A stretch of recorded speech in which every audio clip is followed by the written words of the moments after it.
Hey there, REM-PCs. Welcome to Rules of Cool, where we interview very special guests, creators, gamers, designers, and world builders.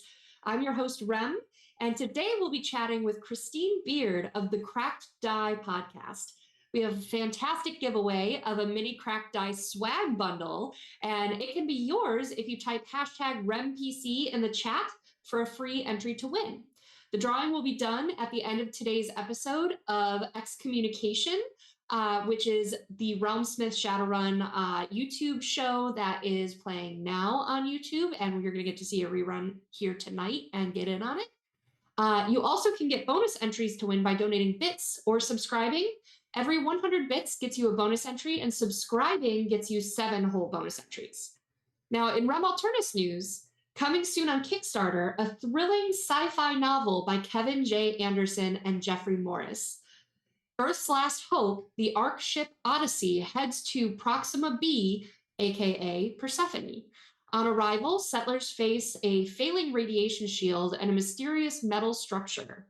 Astronaut Darcy Clark and engineer Tanya Baxter race to humanity and enter a race for humanity and uncover the planet's mysteries. In the darkest reaches of space, the Hellslayers stand as humanity's last line of defense. Will you accept the challenge to fight against all odds and save us from extinction? Battle through horrific encounters, build your legend, and earn upgrades to unleash your badassery in the face of doom. Check out the Kickstarter for Hellslayers, which launches on October 17th. Also, check out Jeffrey Morris's latest Kickstarter project, The Eagle Has Landed, a feature-length documentary delving into the origins and cultural impact of the iconic Eagle spacecraft. This epic film not only celebrates Space 1999 fans, but also explores how the beloved TV series influenced real-world science, technology, and generations of imagination. And lastly, get ready for a double dose of gaming excitement. Introducing Parachute Panda and Fandooble from Catalyst Game Labs in this 2-game campaign on BackerKit launching on October 3rd. Get ready to roll the dice, deploy parachutes, and face off against dragons. Now, it's time to get right into our conversation for this week, so stay tuned, REMPCs.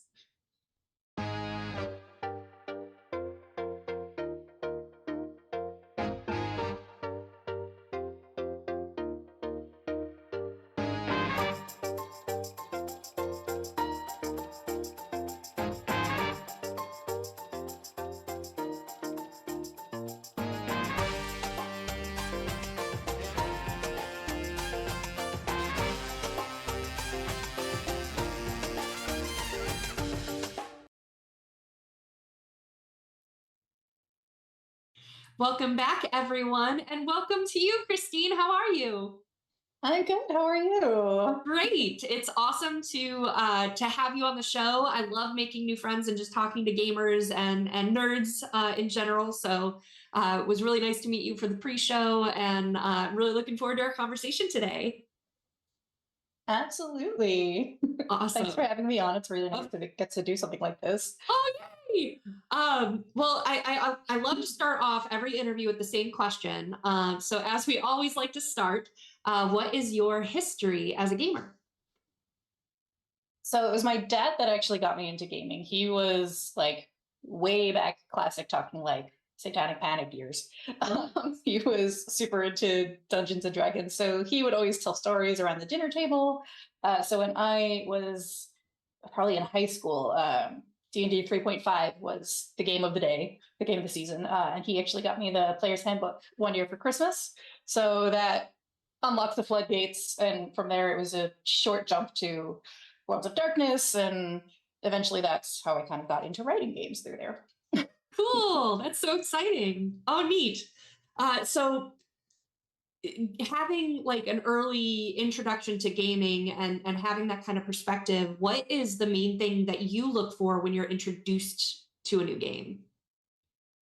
I think one of my favorite things, especially with this kind of like renaissance we're really in the middle of right now, is fun, new, interesting mechanics and how they support the themes of the game and the kind of things that you're going to be doing. So excuse me, I'm so sorry. Oh, that's bugging me. So like the games I've been playing recently, I had a game start up over COVID that was we've been playing Masks, and we kind of went through into like this whole 5-year arc. It's a teenage superhero drama, emotional disaster game. If anyone who hasn't played it, so watching how those kinds of things play into what you're doing, and like how there's no real health tracker, but you have different conditions in the game. So you're a teenager, you can get things like, you know, you get scolded by your principal, and like that's on the mind for the rest of the day, and you can't do as well in your like fight against whatever villain you're going up against. I like that. So really That's watching cool. how games have expanded and kind of gone past, like, we wouldn't be here without those first couple games that really got popular, but watching how people have taken those and run and made these new innovations is really fun. Yeah, I always, whenever I'm talking to people at conventions and stuff, like whatever your feelings about Settlers of Catan, that was the gateway drug into independent gaming. Absolutely. Awesome. So I want to get to know you a little bit. What are some of the game lines that you've worked on in the past? So I'm a games writer. I have worked on up through Onyx Path Publishing. So I actually done the Changeling 20th anniversary edition. Awesome. So that was a really fun project to kind of jump in on. Ties in a whole bunch of my, fantasy stuff that I've always loved. And then from there, I worked on the Beast setting. I worked on Pyro Requiem. I've branched out from there now. I did a whole bunch of work on the 7th Sea second edition books. 7th Sea. Yes, it was so much fun getting to do all like swashbuckling, and like it was a lot of fun doing that kind of adventure stuff. If you want to check out what I did there, check out particularly the Sorte magic. I had fun doing the untrained section. Oh, cool. So magic and how that can go bad if you're not taught properly. I've got to play one game so far. Oh, yeah, it's fun. Yeah, there's definitely a delay. Yeah. We're having an awkward conversation here. So just so you know, viewers, we're not interrupting each other and or meaning to, if that's what you're seeing. Yeah. That's just how it's going, because technology is great until it isn't. Yeah. So what was the Green Ronin one? Because I love Green Ronin. The Expanse. So yes, I had so much fun doing that. Sorry, my eye is still watering. Oh well. I blame it on having new kittens and a lot of cat dander around. Fair. Yeah. So, what was your favorite? Well, I don't want to interrupt you. Are there any other game lines you want to talk about, or game work that you've done? The Spire with Rowan Rook-and-Deckard, Spire: The City Must Fall, which is their fantasy punk revolutionary game where you are the drow trying to survive under the yoke of the high elves who have taken over your city. Ooh, that's cool. A lot of fun.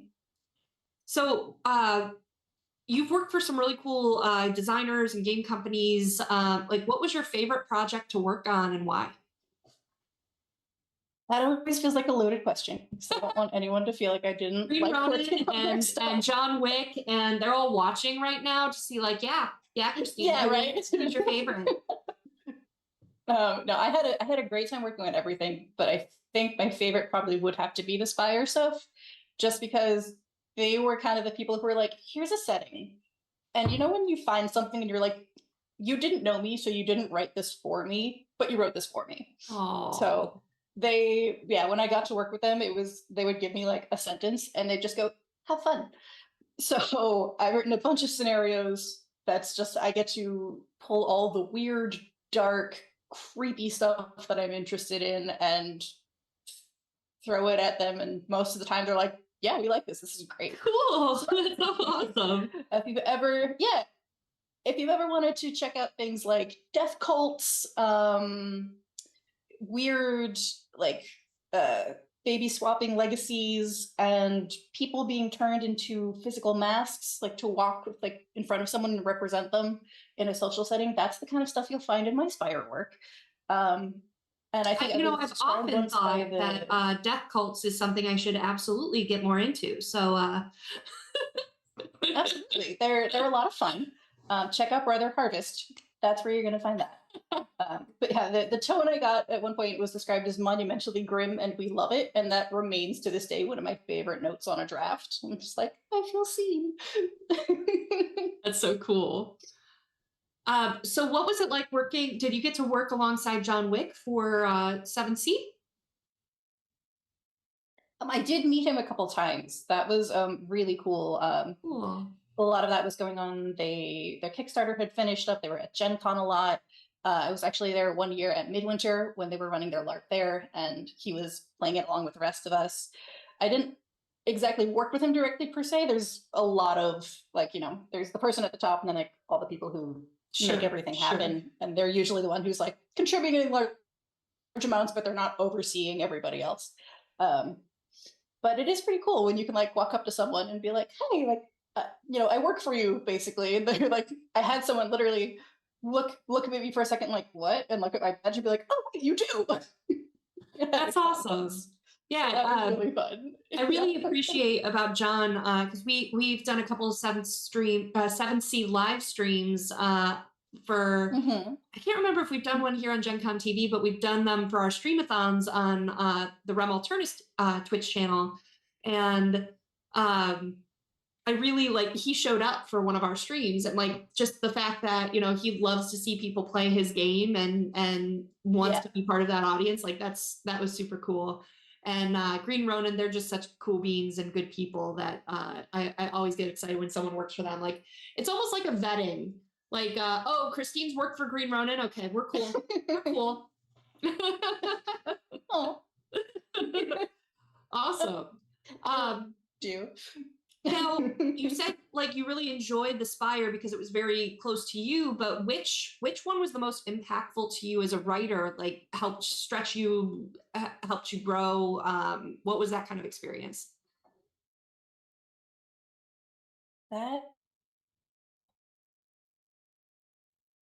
The first thing I ever worked on again was the Changeling 20th. And that was kind of the first time I really got to like flex those muscles, knowing it was going to go somewhere. Cool. And I can definitely see by now how I've grown as a writer. It's that kind of thing where like you look back at the stuff.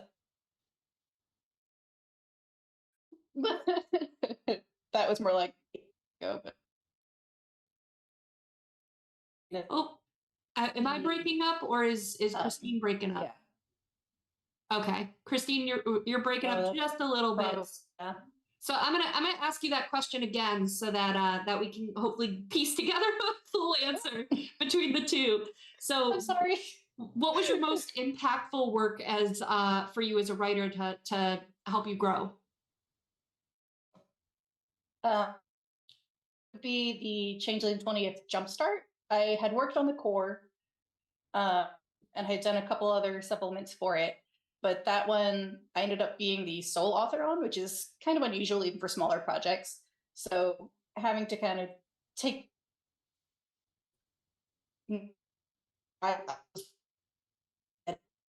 out there, I was writing the scenario, summarizing all people game works and cutting out again. So maybe what we can do real quick is let's talk a little bit while Christine maybe resets or reboots.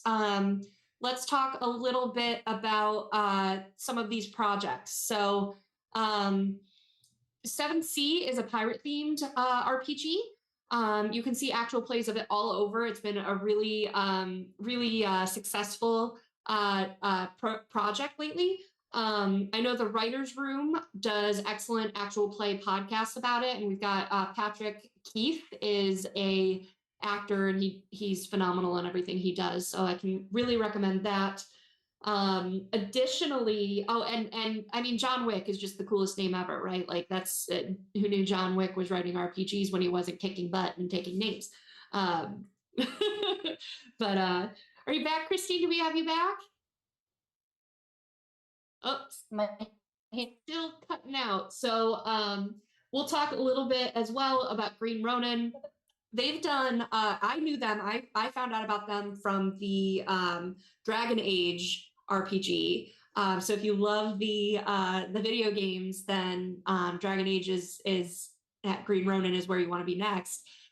Additionally, I really loved when I found out that they, back in like the 90s, they worked on Blue Rose, which is an RPG and a beautifully illustrated book.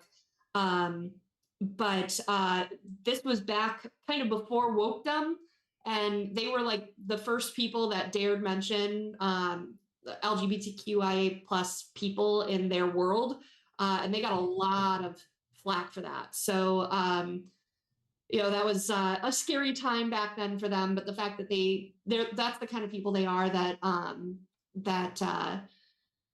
make sure that inclusion is represented in their works and stuff like that. So they're cool beans. Christine, do I have you back?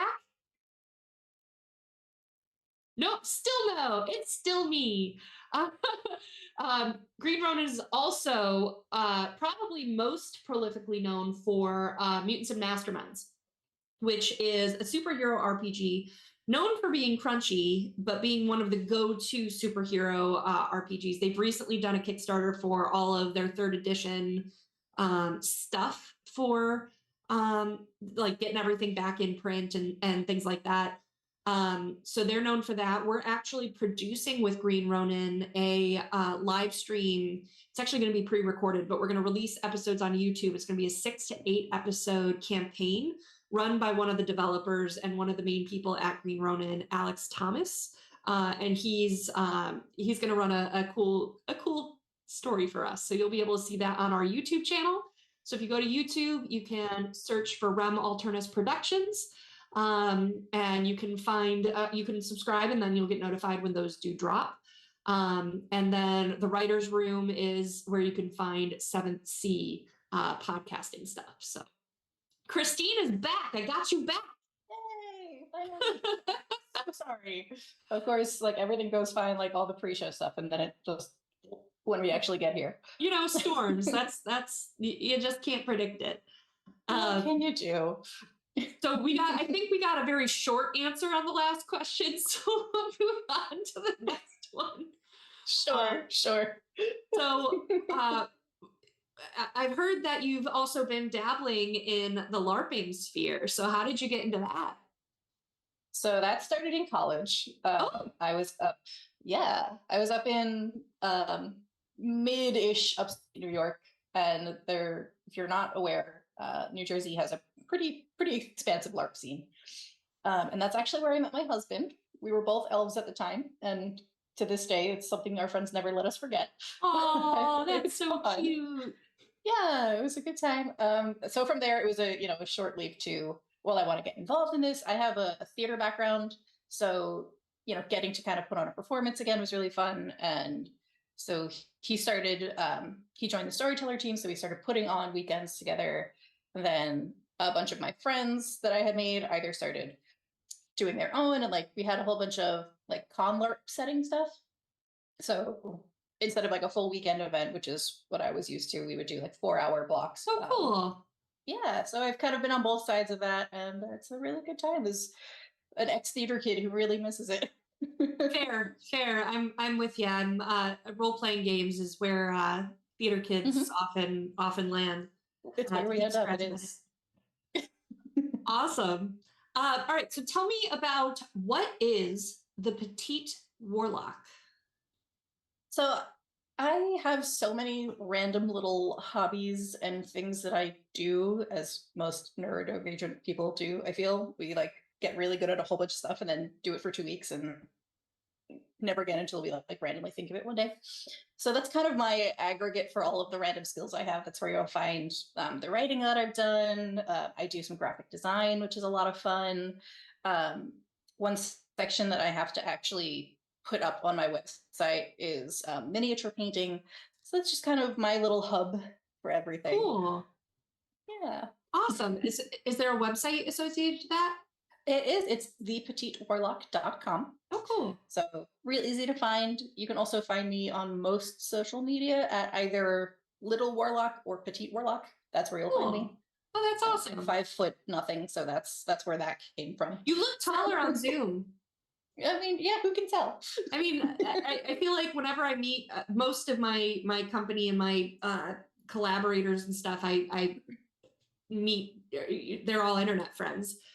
So when I meet them at a con, like the first comment I always make is, you either look taller on Zoom or you look shorter on Zoom. I'm just also so used, all my life, my best friends have been like 6 foot and above. So I don't know, maybe I just like carry myself like they do. I don't know. Yeah, but yeah. I'm like 5'1" on a good day. So I put 5 in some really good heels. there you go. Now, what is your favorite creation on the Petite Warlock? It's Choose your favorite probably one child. of the most. That's true. It's probably one of the more recent things I've done. A friend of mine loves doing Stardew Valley mods, so I've been doing like mod splash pages for her. She's awesome. Check out Destinova. She's got some great NPC mods for Stardew Valley. But one of them just kind of went off in the maximalist. He's a druid character, so it's just like swirls of magic and like really elaborate font, and like it looks insane, and we love it. That's so cool. How fun. Yeah. I'm excited about your minis painting. So I'm as working for Catalyst, I came in on the Shadowrun side, and now I'm starting to learn BattleTech, which is why I have wrong side. This is my friends the Mech Warriors back here. Okay. And so I just painted one of my first minis. Ooh, 2 of them, but I can only reach one. And of course, I had to do like bright ass colors because that's just who I am. I mean, I love the color scheme. Not sure if you can tell, those are some of my favorite colors. I was like, yeah, pink and blue, which between my hair and my wall, it's what I wanted. There you go. But yeah, so I'm still learning all of the ins and outs of that, and just getting into minis painting. But neat. I can't wait to check that out. I have a lot of Age of Sigmar stuff and Gloom and Frosthaven. They come with the minis in the box, so we usually try to paint them up like the box art. I haven't opened Frosthaven yet. The giant foreboding box is sitting right there. The box that's shelf this big. Yeah, and heavy. It's so heavy. It's so heavy. But it does come it comes with a bunch of stuff you put together to hold all the tokens, which like I appreciate. That's like wow. That's gonna be a whole like evening one time for me, is just unpacking. It's a project. Yeah. It's intimidating, so I haven't done it yet. Now, how did you first get introduced to the Crack Die podcast? I'm actually one of the founding members. So yeah. Tell me about that. Like, how did that start? So as with most things, would help if I could speak. It kind of turned into another thing. My husband and I kind of got out of the LARPing scene for a little while, but we really missed it. We wanted to do that kind of production thing together. So it was us and another couple who are the other 2 people on the podcast. And my husband is the GM for the podcast itself. And then our friend Matt, who's part of the other couple that founded it with us, is the GM on our Twitch show. Cool. Yeah, we all got together and we were like, we want to make this happen. It was before COVID. We actually used to record live in person with each other. Can you believe it? But we're coming up on like 200 episodes now. So we're all really proud of where our little baby has gone in like 4 years. That's so cool. Gosh, I get so excited by content creators and what they do, and there's part of me that likes to look at what they do to learn, like, oh, they do that, maybe we could do that, or things like that. Totally. I get so overwhelmed hearing that there's 200 episodes. I'm like, that's a relationship. It's been years now. Like I said, we started pre-COVID, if that tells you how long it's been going. That's awesome. So it's been a really fun time. And again, it's a lot of us that come from a theater background. So getting to have these characters we perform regularly, getting to have these kind of really intense connections like with our party members and everything is a lot of fun for us. And yeah, what kind of stories do you tell? So we're doing Pathfinder 2nd edition playthroughs. Cool. So we are in the middle of Age of Ashes because we started it right when 2nd edition came out. Cool. And that was pretty much the only adventure path that was out. And 2 years later, we're still working on it. Well, no, 4 years later, we're still working on it. But that's kind of part of the fun. A lot of the incidental side stories we get through the characters are the most insane things. We've had a little bit of shift in the cast over years, as you'd expect. It's a commitment. Happens. But so we now have one of the people who joined the cast a little bit later. Her name is Heidi. She's amazing. She plays a half-orc woman named U, who's a barbarian. And my elven alchemist and her are in this weird, glorious, kink-friendly relationship. And they're hilarious together because it's, like the tall, willowy one and like the big, like, I'm gonna hit it one, who's also constantly hitting on all the other members of the party. So we have a great time with that. It's really fun when you like hear people's reactions to like, yeah, I'm wingmanning my girlfriend. What do you have to say about it? Hey, poly life. That's awesome. Yeah, it's a lot of fun. We also have our two, Matt and Haya, who are the other two who started it with us, have their characters who are intimately tied in backstory stuff. So they do a lot of like the kind of bickering. They're kind of our will they won't they couple. So a lot of our downtime scenes are really fun in between all the insane combats that you end up with Pathfinder. So that's so cool. Yeah, I've honestly I've never played Pathfinder. Okay. I get intimidated if the box of Frosthaven doesn't clue you in. I get intimidated by things that are very big or crunchy, and it takes me forever. Fair. Like, funny enough, I had to be dragged into Shadowrun kicking and screaming, and now I'm like, yeah, that's my whole personality. Like, absolutely. I'm a big hypocrite. It's fine. That's fine. I have to say, I that's one of the things I love about the Pathfinder 2E like rewrite.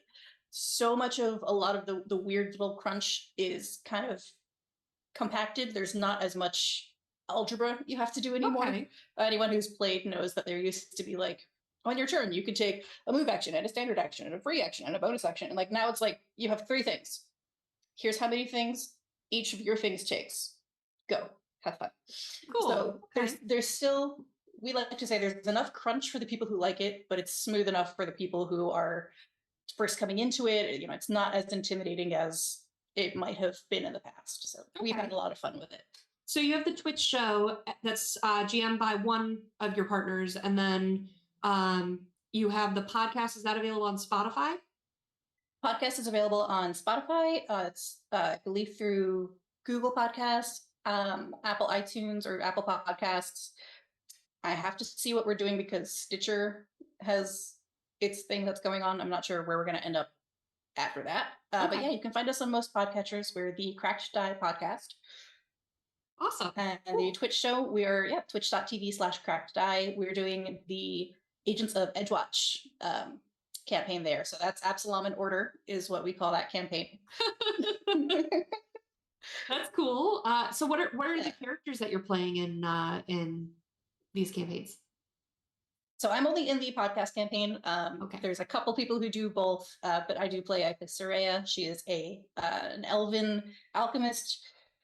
If you ask her, she's a blood mage because she is, she's one of those people who's like, I went up on a mountain and taught myself how to do all these things, and then like came down one day and there was a town and hello, these people. She was just a little bit of a hermit who's now learning how to people again, that's really fun for me to play as a socially awkward person. So little therapeutic, little cathartic there. Totally. Absolutely. The rest of our party, we have Matt is Twin Talon. He is our roguey type. He's a hoot and a half because he's always the kind of person who's all of our damage comes from Matt. So there's a reaction he has if someone else does damage. He likes to call it, he can reactive murder. So if one of our fighters hits somebody, he just turns around, it's not even his turn, and he's like, I hit them again. Most of the time he crits. He does like triple his normal damage. It's insane. It's hilarious. Wow. Yeah. I need those dice. Yeah. Oh, his dice are insane. His damage dice are usually pretty good. My husband can't roll for anything, even if it's just like a random number generator. Like we play through Foundry. He can't roll for anything. His rolls are generally quite terrible, which works well in our favor because we're obviously the party. But yeah, roll 20 hates me, and usually my yeah. groups. All right, so Yeah, I want to kind of get a peek behind the curtain of these podcasts and streams. So, how does your team produce these actual plays? Like, what kind of tech do you use? How often do you record or stream, or how do you edit? What's your behind the scenes process? so for the podcast, which is again the one I'm more familiar with, we record about every 3 weeks, and we try to go for 4 to 5 episodes at a clip. So we'll record for about an hour and a half at a time, because that trims down to usually about 45 minutes, an hour of like, usable content. Yeah. um, so we'll do that all in a day. It's a Sunday usually, and we just kind of like, all right, it's Pathfinder Day, let's go. Which is always a good time again, because there's always something crazy happening. And then that gets chopped up, and it's Haya and Sean are the ones who do a lot of the editing for the podcast. We do have an editor as well, because anyone who does audio editing knows it is a project. Uh-huh. I'm sure there are people listening who completely understand. But yeah, so it's going through, cutting out all of the dead space, putting in all that lovely soundscaping, so sound effects and music and things that really help set that tone. And we release on a weekly schedule, where Thursdays you can always find new Cracked Eye podcast episodes. The Twitch show is, I mean, you kind of know what that's like, I'm sure, with this that we're doing right now. But again, that's a 3-week schedule. So we use Riverside for both of those, which is a third party recording. Okay, I haven't used that. I'm not familiar with it. Yeah, it's one that my husband found. Again, he's the one who spearheads a lot of this. He's very good at that. So that's Sean. But it records us all, so he can have all of our stuff in one place. That's a good backup for us. We also record individually on our computers, so we always have. God forbid one doesn't work, you should have multiple copies. Good. Yeah, and we play through Foundry Virtual Tabletop, which I know a lot of people are familiar with. Roll20. Foundry, we found, is a little more intuitive in certain ways. The maps for a little while are easier, because you can buy packs basically that are just, oh cool, here's all the tokens you need, all the maps you need, and like there's all the math is already done for you. You don't have to write your own macros. You can do that all through there. So that's what we use for both of our shows. So it's a good time. Awesome. Cool. Now, what do you have coming down the pipeline, either personally, professionally, in gaming industry? What's next for Christine? So I'm working on a couple things right now. Obviously, we'll have more podcast episodes coming out. I'm actually helping one of my friends write some stuff for one of their LARPs. So if you're in the Albany area in New York, take a look for Terror Firma. It's like a steampunky kind of journey to the center of the earth, with a little bit of like Shelley and Poe thrown in. So I'm actually writing a whole faction that's like the Frankensteins. Someone found Dr. Frankenstein's diary, managed to make it work repeatably, and now you're out in the world as this reanimated person, and it's your job to figure out what that means. That's so cool. So that's a lot of fun. And then there is something I've been working on for a while in the background. I'm not totally sure, honestly, when I'll actually have it out to go, but I have a cyber noir setting that's been my baby for a little bit. So that's called Cloud, and I'm writing it on the Resistance system, which is the Rowan Orkin Deckard system for Spire, and I'm hoping that I can either put that out myself or find someone who wants to release it for me, because publishing is another very involved for sure process. So that's what I've got going on. That's so cool. That's awesome. Now, I did kind of brush our questions a little bit, just in case we had more hiccups with the storm. But is there anything else you'd like to share with us about your history in gaming, or the industry, or recording, or anything at all? I mean, I think we've covered a lot. I love getting to kind of do this kind of thing. It's part of the reason we got into doing the podcast. We love sharing. I always say it's me and my husband generally. We love sharing what we do. So the accessibility of things like actual plays and conventions that are coming back now that, the world isn't ending quite as badly as it was a couple years ago. That's really fun for us. You can, if you are going to be at PAX Unplugged come December, the Cracked Eye podcast, at least some of us will be there. If you want to check us out, say hi, That's awesome. meet us. Yeah. So we love the community. I love working in the industry. I'm always looking for more ways to do that and to contribute. And we're really wanting to see this hobby continue to take off the way it has been. That's awesome. Great. Well, thank you for all the work that you're doing in the industry, both in the content sphere and game design and stuff like that. So, where are all the places we can find you so that people can follow you and follow your socials, follow your podcasts, all the things? Yeah. So the Cracked Die podcast, you can find us if you search that. You can find us at, like I said, iTunes or Apple Podcasts, most any podcatcher, I believe. Fingers crossed. Again, with certain things shifting, we'll see. We do have a website. It's the crackeddiepodcast.com. You can find my website again. That's the petitewarlock.com. And in most social media, I'm either at Petite Warlock. There might be an underscore in the middle, or at Little Warlock. I'm on Blue Sky now. I have moved away from Twitter or X or whatever he's going to name it this week. And so you can find me there. And there's a couple Discord communities I'm also a part of. So mostly the gaming companies I've worked for. You can find me on the Rowan, Rick, and Deckard one at Petite Warlock and Onyx Path as well. Cool. Awesome. Thank you. It was really lovely speaking with you, and I really appreciate your energy and enthusiasm for what you do. It really shines through, and I'm excited to see you at PAX Unplugged. And yeah, I really appreciate you coming on and talking with me. Thanks for having me. It was really fun. I'm Of sorry course. my computer decided to not work. Hey, I got to flex my improv skills during that. I'm like, okay, words, here you go, audience. See, that's what I miss about LARPing. It's all improv. Well, awesome. Well, you folks don't go anywhere because we are going to be right back after this.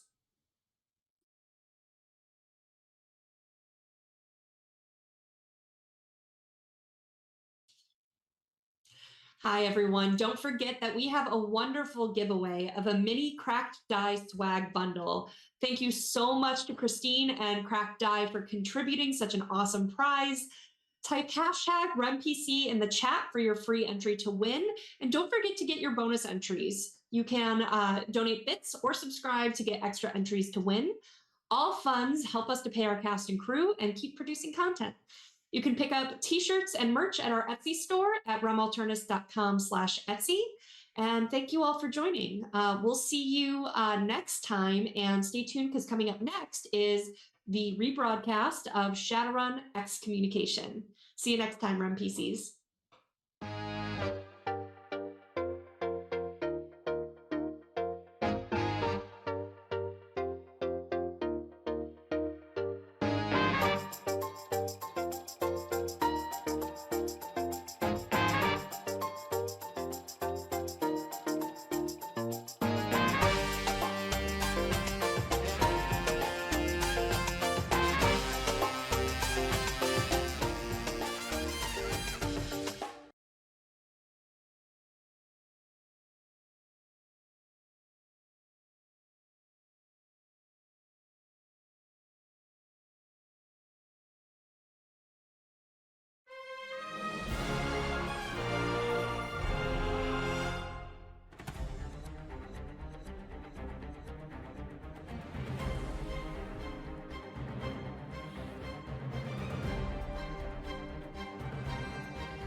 Can I just ask, what does a summoning tea kettle look like? Oh, a summoning tea kettle. It is made out of cast iron that has been painted ritually with symbols in blood, obviously, that are then coated and shellacked over so that they don't flake off, that way it can last for centuries. And we use a nice clear coat, though, so you can see them quite nice, quite clear. We mix in, with the blood, we mix in the iridescent paint, so it gives us a nice little beautiful shimmer, especially as it heats up. And as you heat it up, that's where the magic happens, because that is when all of the symbols start to glow and get bright and beautiful. And as the tea kettle whistles, that is the summoning ritual complete. If you have an interest in using the summoning tea kettle, or taking part in any of the other worlds in our games, you don't have to have experience. Just join our Discord, and the GMs will work with you and help you find a game you enjoy. The link is in the chat. Ready to level up your cosplay game? Check out the Geek Forge on Etsy. With a variety of props to give your photos that extra spark, you'll find just what you need. Hold magical fire in the palm of your hand, or take a potion to restore your mana. With a large variety of colors, you can choose your own magical flavor for your cosplay. Bring drama to your photo shoots with these vibrant props and more, all available at the Geek Forge. Are you ready to level up your cosplay?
Hello, everyone, and welcome to episode 3 of Shadowrun Excommunication. I am Jason Azevedo, your game master, of course, and I want to thank everyone for tuning in. A couple quick announcements that we'll go through, and then we're going to jump right back into the action with this fantastic cast of Shadowrunners. First off, of course, we are playing Anarchy with a mix of Sixth World. What that is an alternate rule set called Anarchy that was for 5th edition. We're taking the majority of our mechanical rules from this book because we're beginners, and we just jumped into this, and it was a lot easier to kind of digest. But then we've injected it with a bunch of 6th World as well. For that reason, we're going to be giving away one of these books for those of you at home that are interested. If you're interested, in the chat, write Excommunication, Excommunition. Something like that. Communication. Just check chat. They'll tell you how that works. But yeah, enter more than once. You will be disqualified, so do not do that. Also, after the show tonight, make sure that you tune in to the after show for this episode on the Catalyst YouTube channel. They'll be digging into kind of the mechanics and what went on in the episode and taking a deep dive into how we used this to do all this. Which we're very, very excited about as well. I think that's all the announcements. Very, very short. So thank you very much for tuning in. If you like what you see tonight, consider subscribing and sharing and following and all that wonderful stuff. Without further ado, for episode 3, let us venture into the shadows.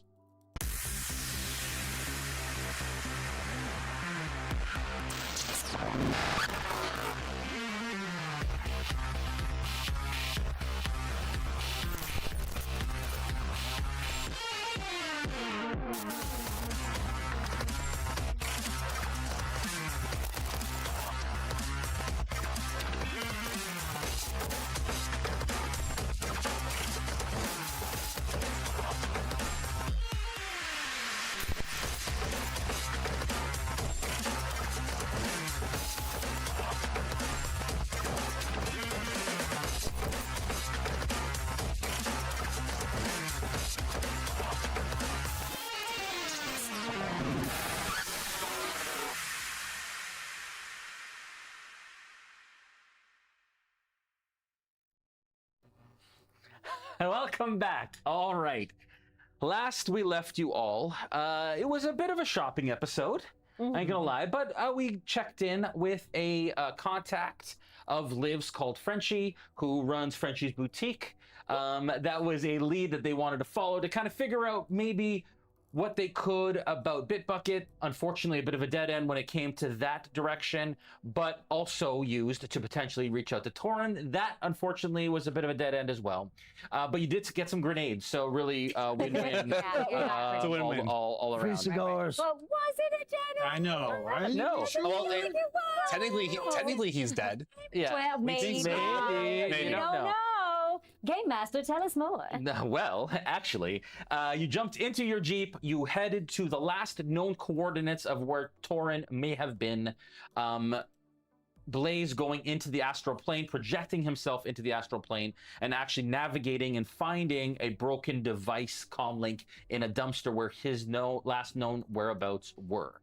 At that moment, within the astral plane, he said he saw some gray non-astral hands kind of dip into the manhole right beside where the dumpster is and disappear, and that's where we ended the episode. And that's where we pick up this episode. Blaze, what do you do? Blaze goes frack, because he knows that he can't. I know that I can't follow him down and come back until the team, because they can't hear me. My body is just dead in the car right now. So I'm actually going to start by summoning a spirit, then hopefully give us some commands that might assist me in this moment. Okay. So conjuring, I'm a little bit weaker in. Sure. So I got to roll 1, 2, 3, 4, 5, 6, 7, 8, 9, 10 dice. So not quite as good as That's my not magic. so weak. No, pretty good. that That's sounds pretty good. pretty solid, dude. Come on, money. So I got 3 hits. Yep. So that should be enough Yep. to get my little force Absolutely. elemental out there. Yep. And that should give me just enough hits to give him all the tasks that I need to do, because you get 1 task per hit. Sure. So I'll bring my stats later on him. Yeah, 100%. So that way if you need a pop, So he kind of pops out into the astral plane right now. so he's not visible at all. He's So not in visible fact, at all. what you see is a projection of how I experience my own magic. And in fact, unbeknownst to what Blaze characteristically is, whose emotions literally are worn on his sleeve, you actually see a hummingbird come out in the shape of flame. Oh, I love that. In the shape of in Like flames? flames? Yeah, in flames. Oh, that's awesome. Yeah, because they Flame embody hummingbird? they embody the element that you summon them in. And I'm summoning a element of fire. Okay. Beautiful. All right. I and love it. And it kind of flits around you in the astral plane. Yep, and then so I'm going to give it the 3 commands, which is follow. Yep. Report back to me if stopped. Yep. Let's see what the last one I wanted to do. Report back to me before sundown. So I think it's still the middle of the day, right? Yeah, it would be later in the day at this point. Later in the day? Yeah. Report back to me before sundown, because elementals cannot exist past sundown or past sunrise. Yeah. Okay. Great. Oh, interesting. Okay, so in that case, we're not in initiative. So if you're all just waiting on him to come back in and report, so let's do those in order. As It'd well, be just a like, reminder, take you it do to- have edge throughout. Just remember that you do Good. have edge that you can spend 6, right? Yeah. throughout the Right, I've game. been completely not The paying amount is attention in the to that. corner there. You also use edge for a like a life-saving mechanic, like a Yeah. death Yeah. save. So just remember that if that kind of And that, but edge, once edge gets spent, when does it come back? like basically like long rest, kind of like you're able to kind of come back. Long rest and, situations. Yeah, Okay. yeah. That's not the Gotcha. same with karma, though, right? No, yeah. Karma's a sign. Karma- Karma's a burns sign. out. It's like experience. You spend it and it's gone. Okay. And then plot points again can be spent as well. You all started with 2, and I gave 1 to you. Yeah, for I got that. one. And those also don't regenerate. They don't regenerate. So You earn them back. our plot point I of burnt spending both of plot mine points is already. right there. This Yep. is awesome. Okay. Okay. Okay. So what's the first action that you want to do again? So that was follow and track. Report back to me if basically the target stops. Report back to me before sundown when you would disappear. Okay. Follow the target. Come back to me when the target stops. Okay, and you're following whatever just was in The spirit manhole. is going to follow whatever I said. Follow whatever's down there, Okay. and I'm going to head back to my body in the vehicle. Sure. So you see as it kind of flits around and goes whoop, down through the sewer grate. Right. Okay. At that point, you don't know what happens. You find yourself back and you watch Talon. You watch Blaze come back into his meat sack, and now you are all back together. And I'm right next to you. You okay, son? Yeah, gotta move quickly. Something. So comlink in the dumpster right around the corner here. You can probably grab that one, or you. It's sitting in the back left-hand side of the dumpster, but someone just went down the grate right next to it right now. If we're gonna follow him, we gotta get to him right now. Copy that. All right. Okay. Heading there. And you drive up basically into the intersection and kind of pull off to the side where the grate and the dumpster is. Hop out of the car. Yeah, I'll Yeah. I'll hop into the dumpster and grab the comlink. Okay. As you grab it, it's kind of like busted in half and like Right. there's wires kind of holding it. I think I can fix it.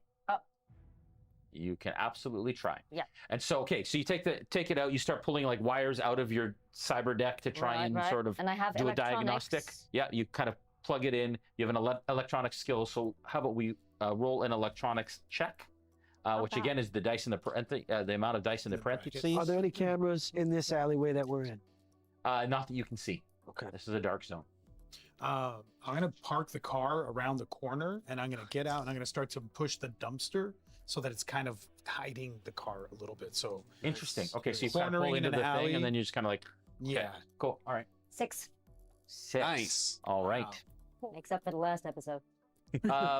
Yeah, so you start to access it, and you're getting bits of data. It's Okay. broken data, but you're getting bits of it. Okay.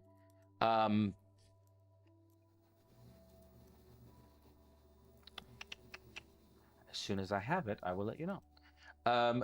Same thing. Signal went dead here. It was Torin that last logged into it before it died. So it appears that he maybe ditched it. So he logged into his device, broke it, tossed it, ditched it at that moment. Interesting. Oh. Just realized what that meant. Right. I convey that to everybody, but Yeah. are we running down the grate? Yeah. So Yeah. yeah. Pursuit. So that's that. You've hidden the vehicle with the dumpster. Does my drone fit down the grate? No, it's like a normal manhole where it has that kind of like slits Are we all and going it down lifts. I will definitely go down there, and I will make it a point to note that I am being stealthy as I'm doing so. Okay. Yes. All right. I'm gonna follow suit, so she don't go alone, and I'm gonna try and be as stealthy as possible. Except you see the light from the cigar. All right. But you have stealth. But I Listen, everybody, I'm this body that I'm in, that I come with, is not that great. I don't know if I should go down the grate. Maybe I should stay up here and keep the eyes in the sky for us. I mean, I have an aversion to you being left alone. I second that motion. Not because I don't think you can handle yourself, but I worry. I can handle myself a lot more up here with everything that I have than down there. I'm gonna be pretty useless. That's okay. Okay. But I don't like the idea of being up here by myself either. But Do you want to stay with the car? I'll stay. I'll stay with you. I'll stay with you. You got this. Yeah. And you got the magic. I have magic. You go with them. So we'll go. that's gonna. Yeah, we gotta go now. Okay. And I can always hook into the Matrix and come to you somewhere. Right, and we're on comms. We'll let if you I know. need to. Yeah. Okay, so you three are staying above, and you two are going below. Yeah. No. Oh. So, Okay, and you're both going to stealth. I'm assuming doing it. Stealth Can I mode. get stealth checks from you, please? Okay. I'm not skilled in stealth, so what would I roll? That is an untrained, so it's just agility, plus any modifiers that might exist. Yeah, you know what? Go. With Oh, it's them. agility plus We're agility, okay right? together because we can No. get in his Ooh, That's I do untrained have. skill. I have plus 2 You're dice using untrained for skill rather stealth than just test. an right? an We attribute all check. go together. So just 4 dice then. I Yeah. just need you to look out for me. No, Yeah. he's going down. with you guys. When I have an edge on stealth, Okay. does that mean I get to re-roll some? What is that? How does If that you work? use Get edge, back up. It Yeah. says I can my make sure to chameleon book it suit if gives me an anything happens. You edge just on give me the stealth. word. All right. I'm gonna go down and with that's them. all it says. That yeah. I mean, it does other stuff, but I think it gives you an edge off stealth by doing all the other things that it does. got Because it. edge is something you spend. right. It's not necessarily something that you. Because I have cat-like qualities, I add 2 dice for stealth test. I'm also going to accompany them. I If have we one switched hit. it up. I'm gonna go down with them Okay. for sure. So One that's hit? 10 One. plus 3. I only roll 4 dice for stealth. 3. So because I just added Yeah. stealth, 6. I have 6 10 rounds. plus my 3 from the things. I roll those first. That was only 2. And I have 3 left. Here. Let's see. 3. That's 3. Okay, Yes. 3. All right. 6. 6. Wow. Okay. Marching order. She went in She first. went in first. Yeah. I went as soon I as I saw her. do go in. before I just jump right in because I have low light vision. I want to see like what I can just Sure. from. Yeah. So as you start to kind of slink down, and you watch almost like Liv makes 0 sound as she kind of goes down this, and it's actually quite amazing. And you can see that she's very skilled at moving through spaces quietly, especially like shafts and things like that. As you descend the ladder into the darkness, you notice that it opens up into a sewer tunnel. Amid the rusty pipes, slick stones, and the metronomic drip of filthy water, there is a pervasive stench of despondency and an inevitable rot that reeks of humanity. A large sewer tunnel stretches out before you, and you can see that it opens up. It's very dark down here, but you can see that there's like a really low light ahead, like a low glow. And this is maybe about 100 feet, and then it opens up into a larger space. To prevent any sort of like verbal communication, can I, because of my chameleon suit, can I project that image up on the surface? Yeah. So you're being super, super careful to be quiet, and you're like, I don't want to say anything. And then you hear clank, clank as he like comes down the ladder behind you. And I'm like doing all of these weird hand signals as though like he would know what I'm saying to him, but like I know that I haven't taught him these, Yeah. but I'm like Like an umpire? like yeah, all of these hand signals that I know I have not taught you. Yeah. Like at you.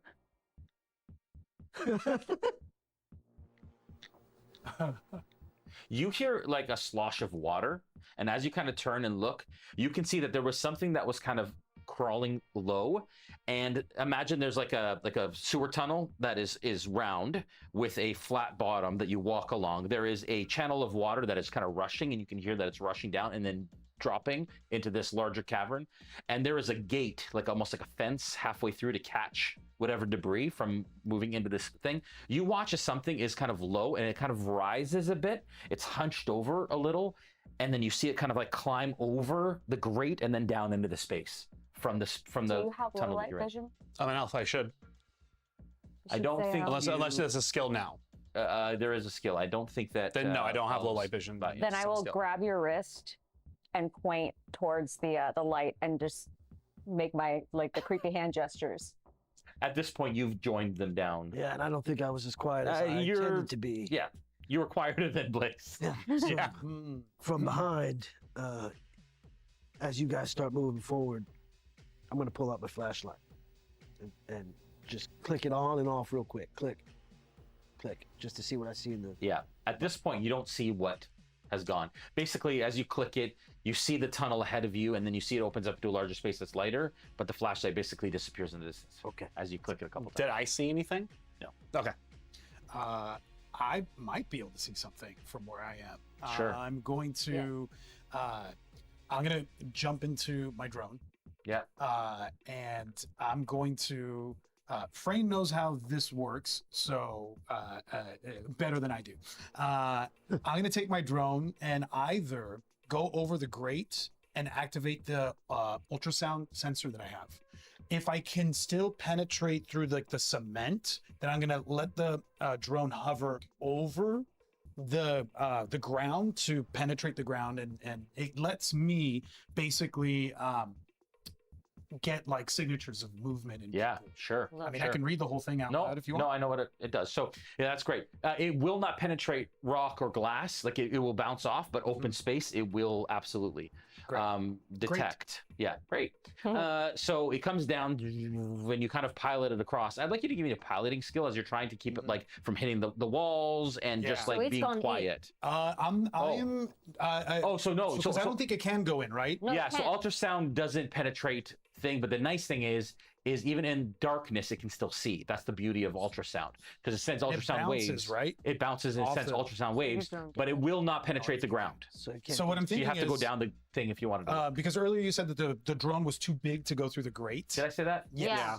Which It is why I was too said big to go through the grate, but once the Oh, grate's but when the grate is open, it can go down the manhole. It's only a Yeah, medium. we have a it's manhole medium open. drone. Yeah. Oh, Okay. God. That's We have a- dope. we have a- okay, well, in Oh, that in case, that 30-foot case, hole you down want the to join drone? them because then I can as the drone.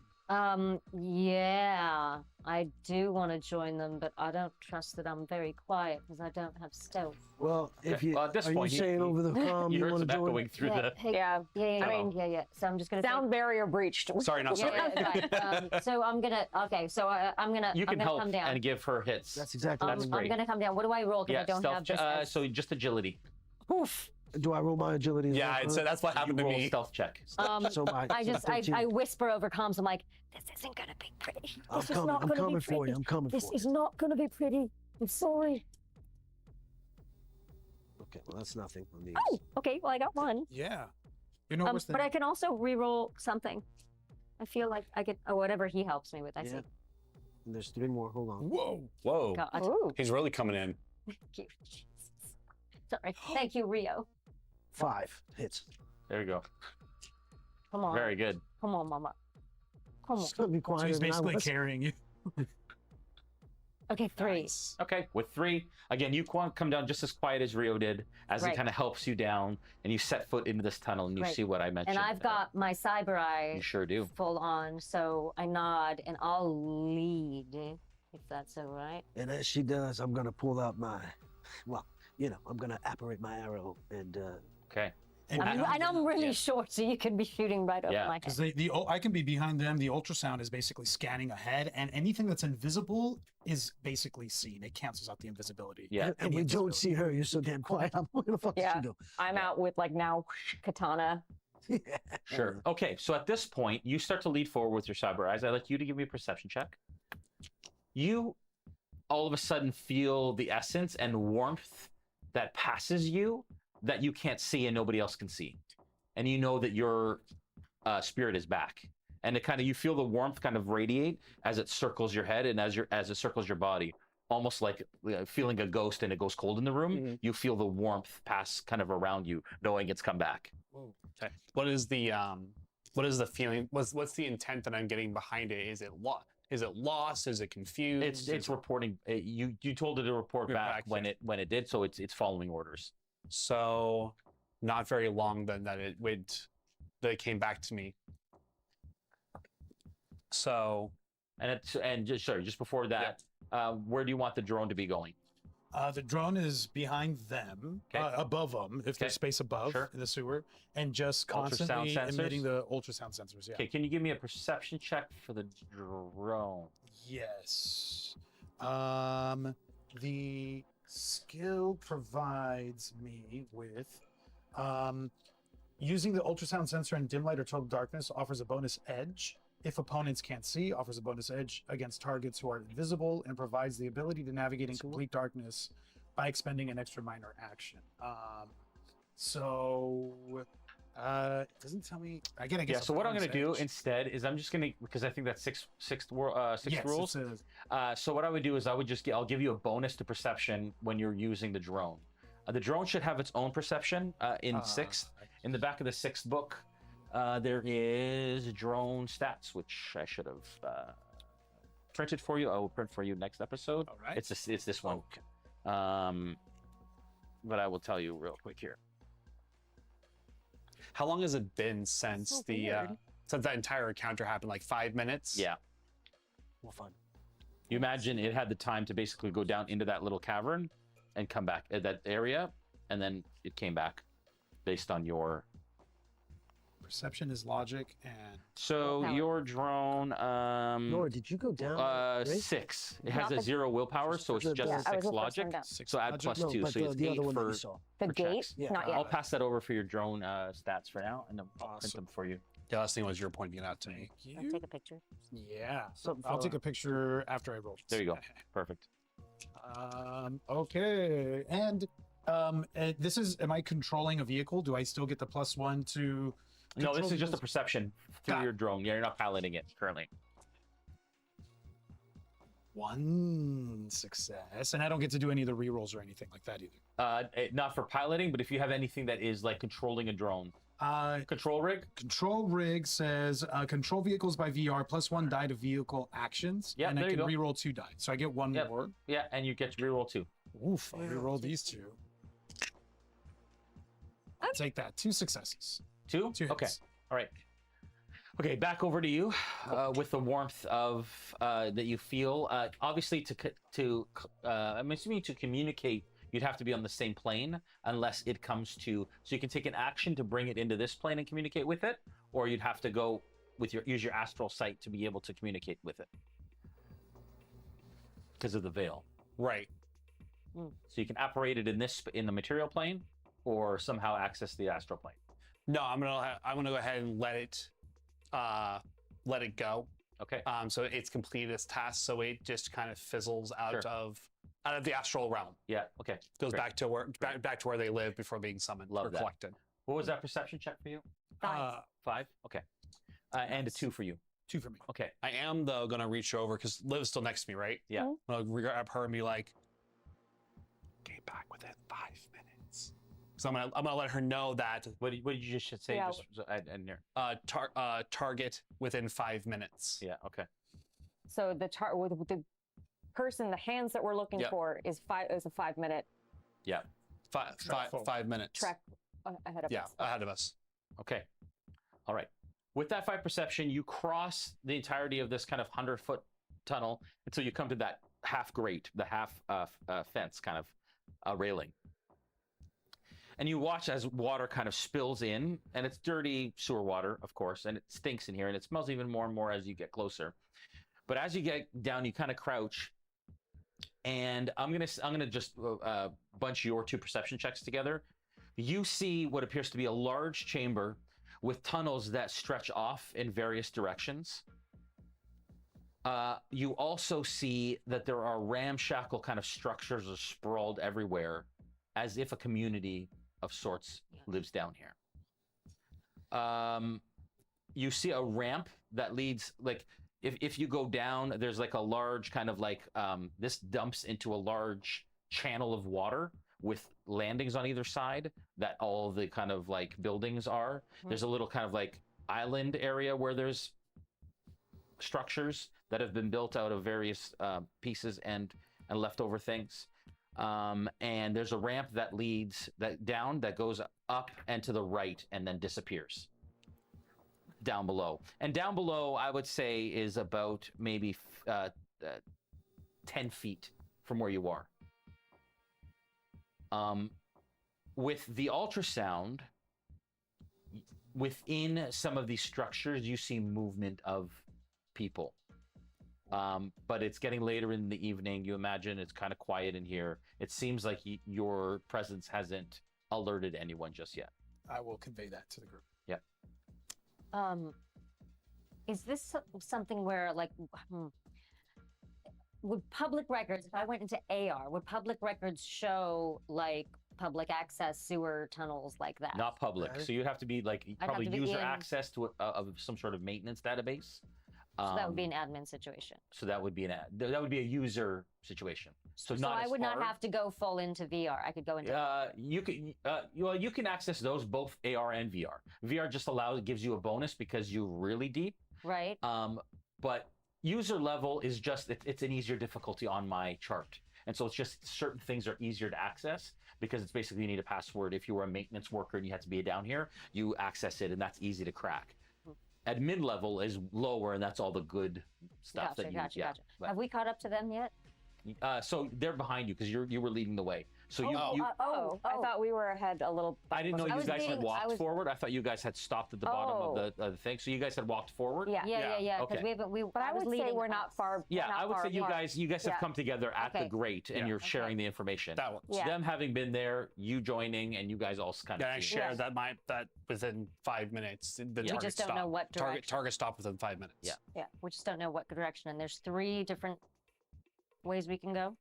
There's a variety of tunnels that lead out of this that you can see, and then there's that ramp that goes up to the right, and the channel of water that goes to the end into another tunnel that continues. The movement is coming from that I'm sensing is coming from From the structures. the structures. From the that's structures. not necessarily- Because they're really thin walls, cardboard, paper. And when you were Tents. talking about the light source, is that what you were talking about with the light? So now that you see, there seem to be like lamps or LED lights, but really dim kind of throughout this space that's creating this kind of light glow in the area. So is this like an encampment? it's like an down encampment. here? Yeah. Well, I'm gonna whisper. I don't think we'll be welcome down there. It doesn't seem like they let newcomers in, right? I mean, this is pretty secluded. That's right above where the comlink is. Yeah. I mean, I think whatever happened, we find out We down find it there. here. I just don't think we can drop in, though. Well, I don't think we should like come in hot. Just mind our business if we can. Trigger, is there any markers down here? Any what? Markers. I'll go into. Markers by what way? What do you mean? Like I don't matrix markers, because obviously I can't interact with them. I don't see them very well, so I'm asking if there's Sure. there's a So mark that down would be here. an AR situation. like Yeah, a that would be chain. like, you would do a hacking test. It's just, or I mean, the general perception. There's no cameras down here. Yeah, Right, I was doesn't gonna say appear. there's this is I'm like wondering if there's any, to clarify out loud, I'm wondering if there's any technology down here. Yeah, Is it there doesn't anything- appear to be any visible technology. There could be in the walls. There could be sensors that you don't see. But as it stands right now, you get the sense that this place is a safe space that Yeah. isn't watched. That these people I have. was just gonna say like Oh, okay. congregated these there. don't look like people. If they came down here, it was for a reason. In that moment, your ultrasound sensor kind of tweaks, and you see somebody kind of come out of their structure. And as they walk, you watch as this person's almost kind of hunched over, doubled over. They are pale skinned. They have long, elongated fingers with like black claws that extend from each finger. You watch as their faces are completely gaunt. This one particularly is bald, kind of like with stringy hair that kind of, and their eyes look almost like cataracts over. And as soon as you see this, I'm assuming you tell them right away. yeah. As you all look with your As real eyes, you can see this. And this creature's maybe 100 feet, like 50 feet away in the darkness. So you just kind of see them kind of like, and they have like rags or like beaten up old clothing, and they kind of like walk out. And it looks like they walk over to something. They start like rummaging through a box close to their home that they just walked out of. And you said they look like they're like they have completely full... gaunt, pale. But eyes. I'm talking about the eyes. Do they look like they cataracts over, the grayed over, completely grayed over? Yeah, as they kind of like look around like this, and then they go back to gotcha. searching through their stuff. Right. So Would I? At this point, I would say with biotech. Yeah. Can you give me a biotech check? Yeah.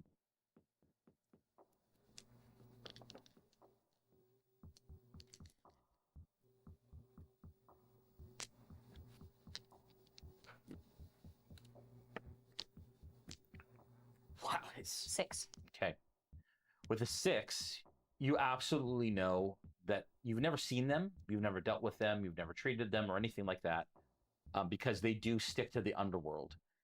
But these appear to be creatures and people who were infected by the HMHVV virus, which is the human metahuman vampiric virus. What? This is actually what they refer to as the Krieger strain, which creates a feral type creature in most of its victims and most of those afflicted with it. And they are known on the streets as ghouls. They call them ghouls. You said the HMHVV? HMHVV. Human metahuman vampire virus. Yeah. And you know that it's a metahuman who is infected with a type 3 virus becomes a ghoul. There is another strain of the virus that turns people into what you guys call vampires. But this is kind of the lesser strain. So this one's the more ghoul, feral strain. This is the ghoul variant. All right, so I'm gonna hold up a hand signal and hope that everybody understands what this means, because it seems pretty universal to not move. I got you. Yeah, and I'm gonna suggest that we retreat a bit, because I don't want to set off the. I want to let them know all of this stuff. Sure. They can't see, they're hearing. Exactly. Exactly. So I'd rather go back and to convey it, I'm gonna flash it up on their. So you kind of like step back a little bit. Yeah, I want us all to. So you're right now. You're only communicating through text. Yeah. Through their comm links. Correct. Love that. And do we know? I don't know how much we know about the ghouls because she made that roll. But would we know that ghouls serve vampires?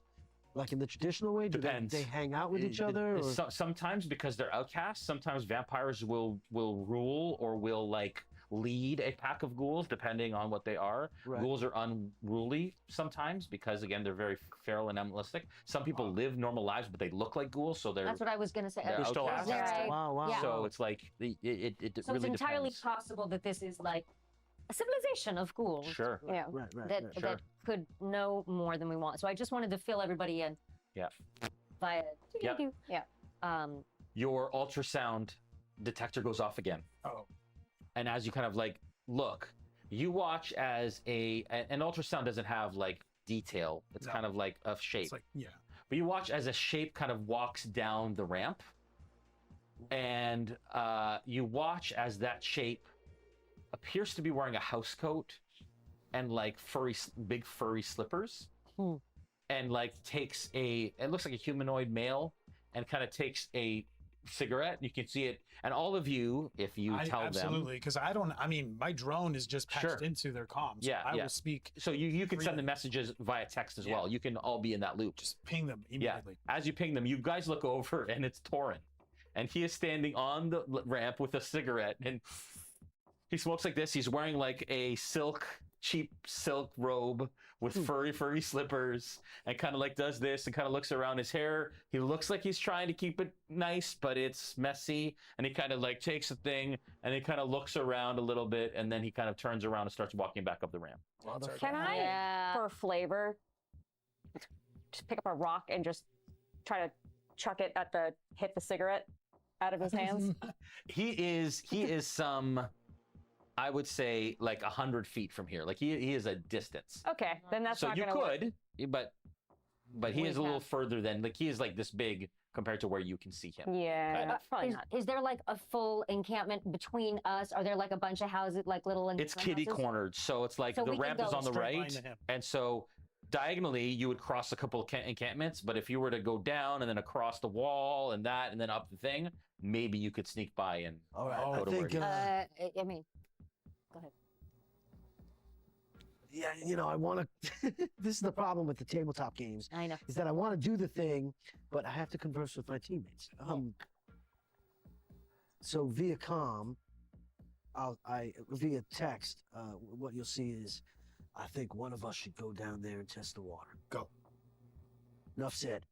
I'm gonna head He's down leaving. there, and get him. I'm gonna make an entrance. Well, not a big entrance, but I'm jumping down So you're just going. Okay, before he gets sure, out of sight, because I want him to see me land. sure. I'm going to land down. Okay. So as you land into the water because there is a channel. He kind of splashes up. Immediately, the pungency of stirring the water comes up, and you smell it. Yeah. Can I just of say the something? sewage? Yeah. It smells good. Yeah. all right. Because it smells different than the fake shit that's up there. I love This that. smells real. That's good. That's very good. Wow. Good. As you hit the water, you see him stop and drop the cigarette, and he looks back at you, and he takes off up the starts to take up off the ramp. Okay, so I've aimed it. He starts running. I will ping back up. He's moving. Get down here. And I'm going to take after him. And you're going to take up after him. Okay. All right. All right. Chase sequence. Yep. At this point, as you land and that noise, and you see that people start to stir out of their encampment, and you watch as like curtains start to be pushed aside, and people start to kind of like crawl and creep out. And we're talking probably like a dozen individuals in this area who begin to kind of come out to see what that noise was. Let's roll initiative to track no. movement and go from there. What was that again? Agility? Ooh. Initiative is 6 plus agility plus any modifiers from shadow amps 6 or plus otherwise. agility. 1, 2, 3, 4, 5, 6. Plus any modifiers. Plus agility. Nope. I don't got modifiers for that. And I'm going to. What should I do with reluctantly, you guys? 1, 2, 3, 4, 5, 6, 7. 6. 1, 2, 3, 4, 5, 6. Plus agility. I did way better this time. Man, I sucked this time. Jason, I'm going to call it ahead 3, of time. 4. Yep. Because I see them 6. coming out after he jumps down, and specifically it's him, and I don't want anything to happen to him. Yep. I'm adding my 2 instead of I subtracting. love them. it. All right.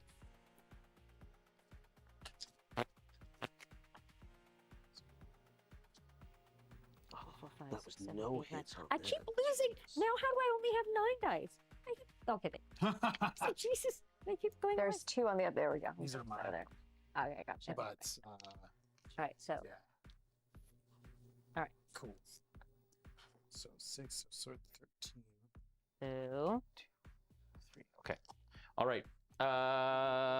Rio? I'm going to use 1 edge. Yep. So that brings me down to, let me just mark Oh, yeah. I this actually down. forgot. Oh, the yeah. edge. Yes, It's got a edge. 5. Edge.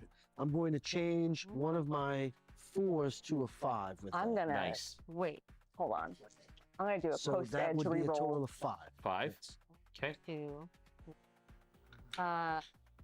I too am going to post edge and reroll everything that is not 5 or 6. So 1, 2, 4, 5. That's right. I think I'm going to do the same thing, actually. Yeah, because an Lots 8 of is edge. so Oh, much we're learning how to play this better. game I now. don't remember We're that. learning how to play this I know, game right? now. on now. Oh, Yeah! yeah. Bam! How many is that? 5. 5. Who wants to go first, Rio or Trigger? I'm gonna guess Rio. Well, yeah, I'm down there. Okay. He's already yeah. spent. Okay, so Trig is also 5. I have 5 hits, but I have combat paralysis, so I act last in the first round of combat. Okay. So, man. I So you're still a scan, 5. And I see all of these like kind of white, pale figures that are ghoulish looking, and immediately I flash back to this image of a bunch of bodies in these tubes Yeah. floating in water, Yeah. and they look white and they look pale, and then I snap back, and time has passed while I flashed, Love it. and I'm acting last. Love it. Mm. Love it. Liv? 8. Yes. Much better than the 2 that I initially rolled. Okay, and 8. Oh. Wow, Who's gonna go first? Nice. Who's gonna go first? Go for it. I'll say Liv Blaze. goes first, actually, Oh. because Liv is technically just a faster character overall than I am. Sure. Okay. So Okay, hang on one sec. Let me just get these all in here. I know you fit in here before. Those cat-like reflexes are That's what coming in she's- handy right now.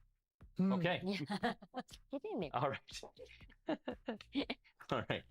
I love my life right I'm a now. child. That is what she said. Okay. I'm a That's child. totally what she How's said. this real life? All right. What did you say? I'm just mad at myself that I didn't form myself. Okay, 'cause Liv, you you're let me up. come right in. I thought you were gonna what am I against? Is this against the people that are coming out? There are 12 or so, a dozen folks who are coming out of their, they may be more.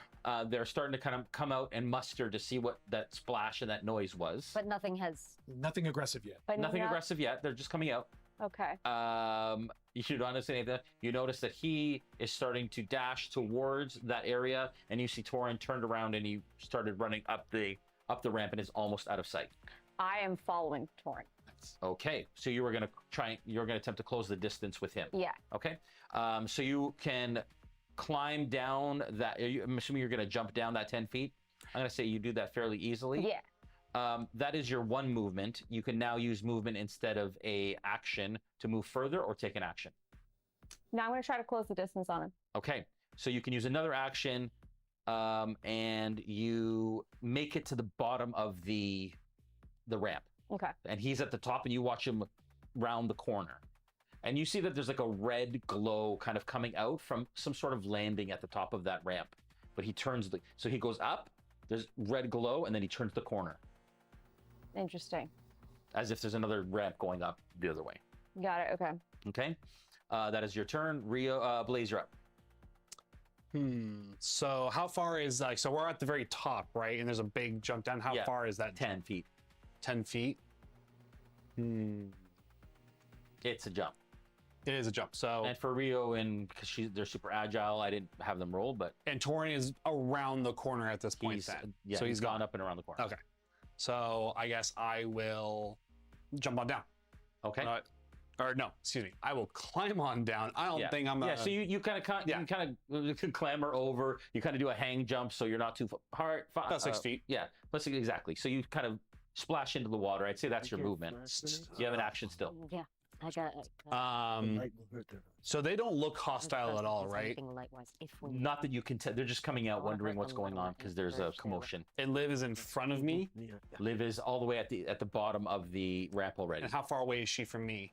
I'd say, well, she's a near movement. A near movement. So that would be like, I'd say about 50 to 100 feet, because we had talked about Torin being at 100. She's about 50 feet.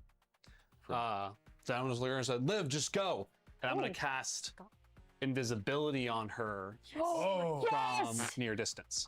Okay. Oh my god. All right. Do you have to roll for that in this game? Doesn't say so. It says No idea. It's a power. it's a power. Spell, so you have to. Yeah. Just, I sorcery. thought they had hats. It's a sorcery. Yeah. Yeah. So 1, 2, Sorry, 3, say it 4, again. 5, You have to 6. what? Effect is mass invisibility and targeted group. In this case, it'll be an individual. Yeah. May reroll 2 failed stealth dice. Okay. Cool. 2, 3, 4, 5, 6, 7, 8, 9, 10, 11. So I'm just looking for hits at this point. See how powerful it is. 1, 2, 3, 4, 5 hits on the stealth or Okay. on the invisibility. I And so love that adds language. hits to her. It just just makes says me it says invisible. affect mass invisibility. Okay. And I was Yeah. like, oh, So that works. oh, you won. And then can I spend a plot point for Shake It Up and Yes. try to really You close in on absolutely him? can. All right. I'm heck going yeah. to spend a plot point then, and I would like to catch up to Torin. Okay. So because you're moving out of turn at this point. Yeah. Okay. So you go and you don't even know what's going on. You go invisible. You look back and you watch. You see it's kind of pointing in your direction as you kind Literally, a little heat Yeah. wave is coming Yeah. out and it's shimmered around her. you hit the top of that ramp and you kind of like skid to a halt for a moment as this red glow is created by sort of red lamps in this room. And it's almost like a lounge with like beaten down like couches and stuff. And there are a number of ghouls kind of like sleeping and like haphazardly passed out. And there is an individual sitting in an armchair at the back of that room, looking out the direction of the ramp, but not moving yet.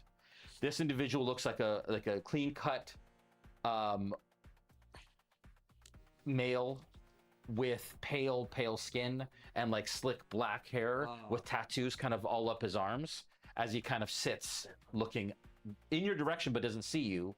Torin turns the corner like he's come out of sleep, and he's just kind of like wondering what's going on. So you turn the corner and you see Torin is at the top of the next ramp, and you're able to close the distance. Okay. But that's your action because you don't have an action. Right. You use the extra thing to do that. Okay. So she passed that room. Yeah. So if you want to turn the corner and pass that room and keep going, that's towards to Torin? Towards Torin. Yes. Okay. Cool. All right. So you've done that. So you've caught up to him at the top of So that. they're still before the guy in the chair then. But can I there's that. message like warn like the guy in the chair, or like have Can she warn us about? yeah. I would say verbally you could. I don't know if you. Yeah, I'll allow it. I'll allow it. You being a technomancer Okay. that can text with your brain. Yeah. Especially you with would- the yeah. chameleon suit Yeah. and the Sure. Invisibility. Absolutely. Good. Okay. That's Blaze and Liv again. Rio, Trig, you're on deck. So we all just got that information. Yeah. So Yeah. you just got that information, and you said you wanted to. You started in that direction towards him, Right. and all of this kind of happened in the midst. But I'll say that you can still catch up. It all kind of happens at the same Well, time. did I see her go invisible? I mean, did I see? Yeah. So saw I would her, say and then I did see- if you unless you changed your mind, I would put you at the bottom of the ramp Right. as she goes invisible. We got to Yeah. go with it. We Okay, gotta so get- that was your movement. Goes invisible. You see her go invisible, and then she disappears. You hear footsteps up the thing. You have no idea what's going on. So over the comms, I'm going to say out loud, "Be cool, Dip. Be cool," and I'm gonna All right. limp up that ramp in the All right. direction that I think she went. Okay. All right. So as you you start to head up that ramp, and you stop again at the top, and you see this individual who is sitting currently in the chair, looking in your direction, Yeah. and he kind of like tilts his head towards you as you hit the top of that ramp. And I'm gonna do the same thing. He tilts his head. I'm gonna tilt my head. Okay. Puff on my cigar. We cool? No. Okay. That was your question. We are going to stop there. Trigger up. All right. So, just in terms of my knowledge about HMHVV, about what ghouls and vampires are capable, like when they go feral, what is that? They just attack? Do they turn All you you've into heard something? is horror stories. Like most of it is like nighttime stories. If you're not Okay. careful, the ghouls are gonna come get you. Do I know anything about sensitivity to light? Do I know anything? They're just all Not with the role it's that all you make got. believe. Yeah, you've Okay. heard legends that are akin to what we know about vampires in our world, but that's pretty much as far as it goes. Right. Stakes through the heart, sleeping coffins, like all that kind of Right. stuff. I mean, I'm so worried about him that I'm just gonna follow. I'm just hot on his tail. That he Yeah. went running and I went running.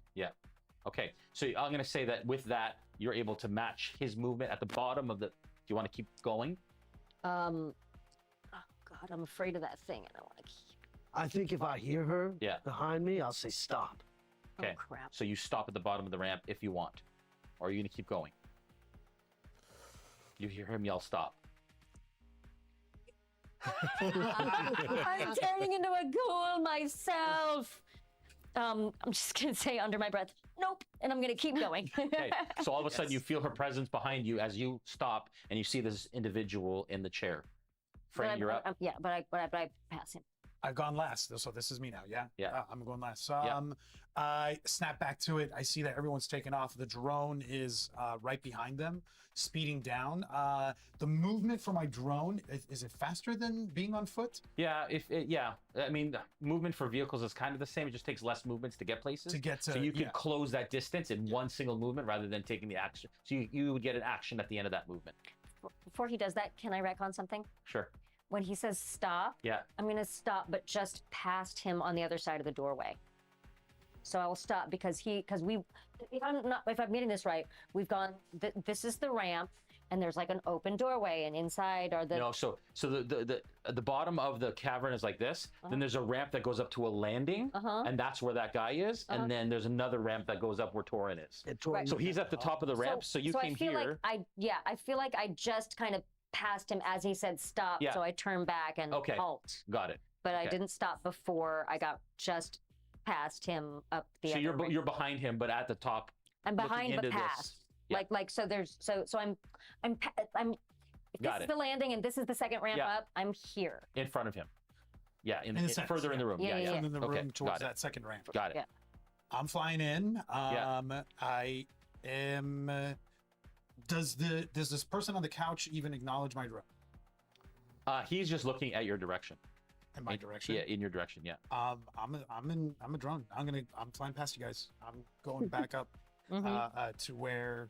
So you turn the corner. You start. Corner. You've already done that. So do you want to take your action to do another double movement up towards Torin? Yep. I'm Okay. trying to catch So up you're and on- get past him. Yeah. So to get basically, on the you other side. catch up to him at this point, but you can't do anything else at that Great. point. Sorry, I moved, but I didn't have an action. You would have used your other action to move up the rest of the right, ramp. right, yeah. You But moved in your movement to get to the bottom of the ramp, and then you would Got have it. had to have used an action to get to the top. Got it. Unless you want to retcon that, if that wasn't clear. Then you'll be further back. Oh, it's okay. You're good? At this point, Take a situation. It's fun. that individual is in the chair.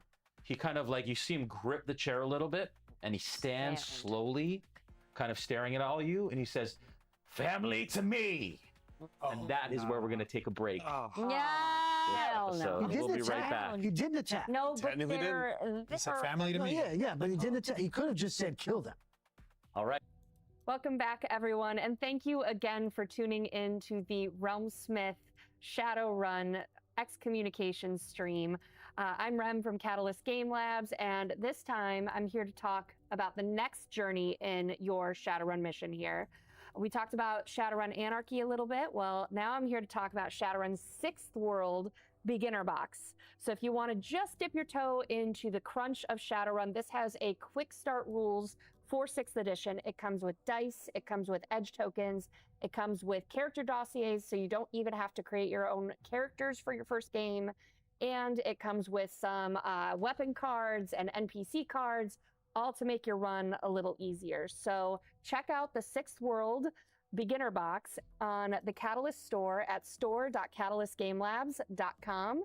And we'll be right back with the next episode of Realmsmith Shadowrun Excommunication. Welcome back. We are back from the break. Just before we left, you are all rushing up the ramp, realizing that Blaze, our not as agile member, is still at the bottom of the grate, just God. coming off at the thing. You all kind of are rushing up the ramp as the individual, pale-skinned individual with the slick back hair kind of stands up at the chair and yells, "Family to me!" Oh no. And it is his turn. No. At this he gets point, to go. as soon as you hear that yell, you see 4 of the individuals who are kind of around, and you notice that there's some children there, there's some teenagers, there's some seemingly older elderly people within this ghoul community.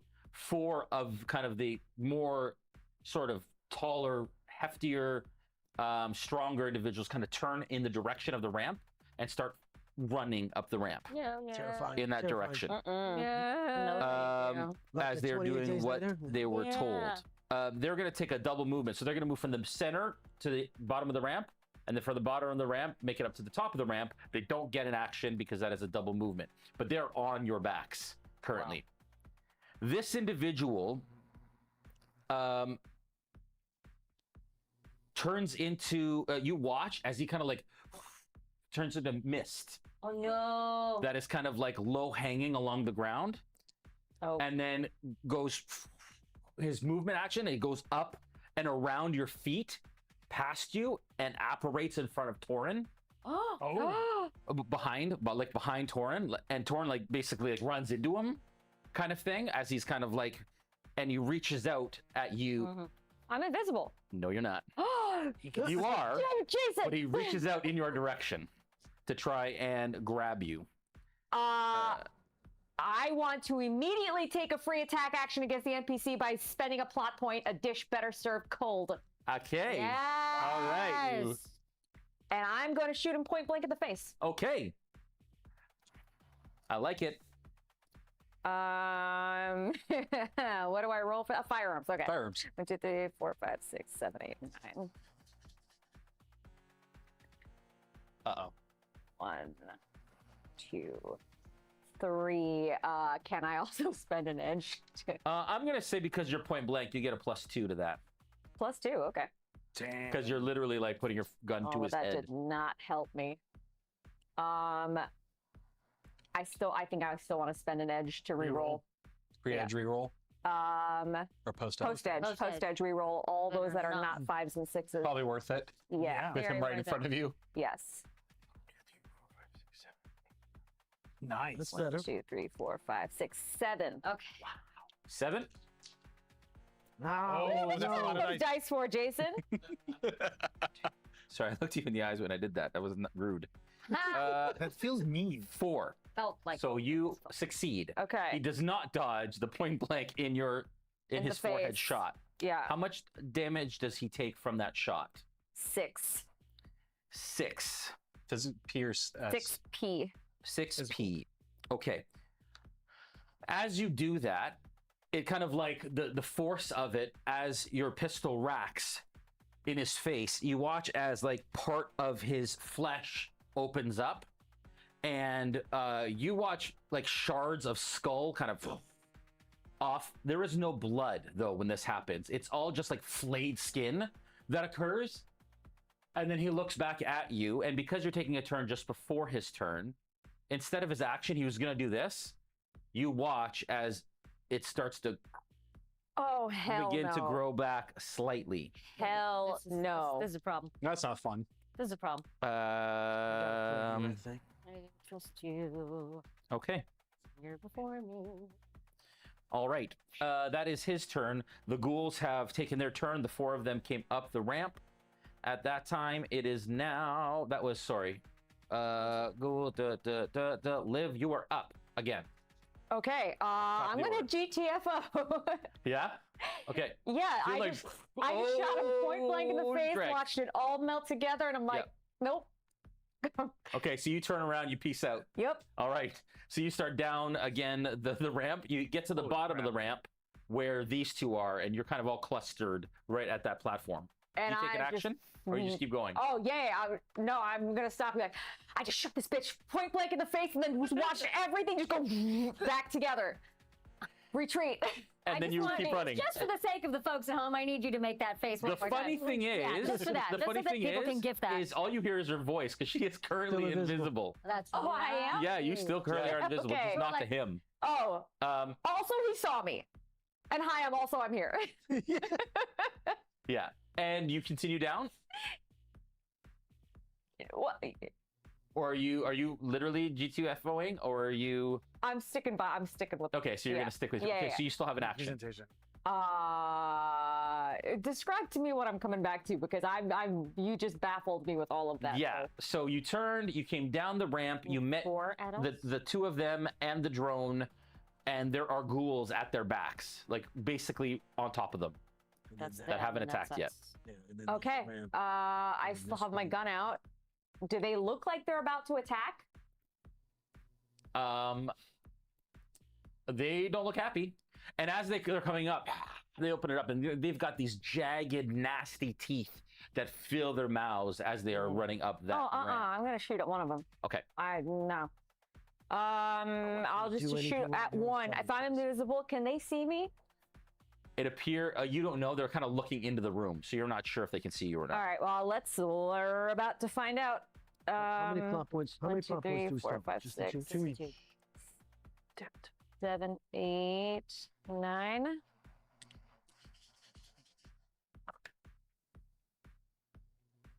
One, 2, but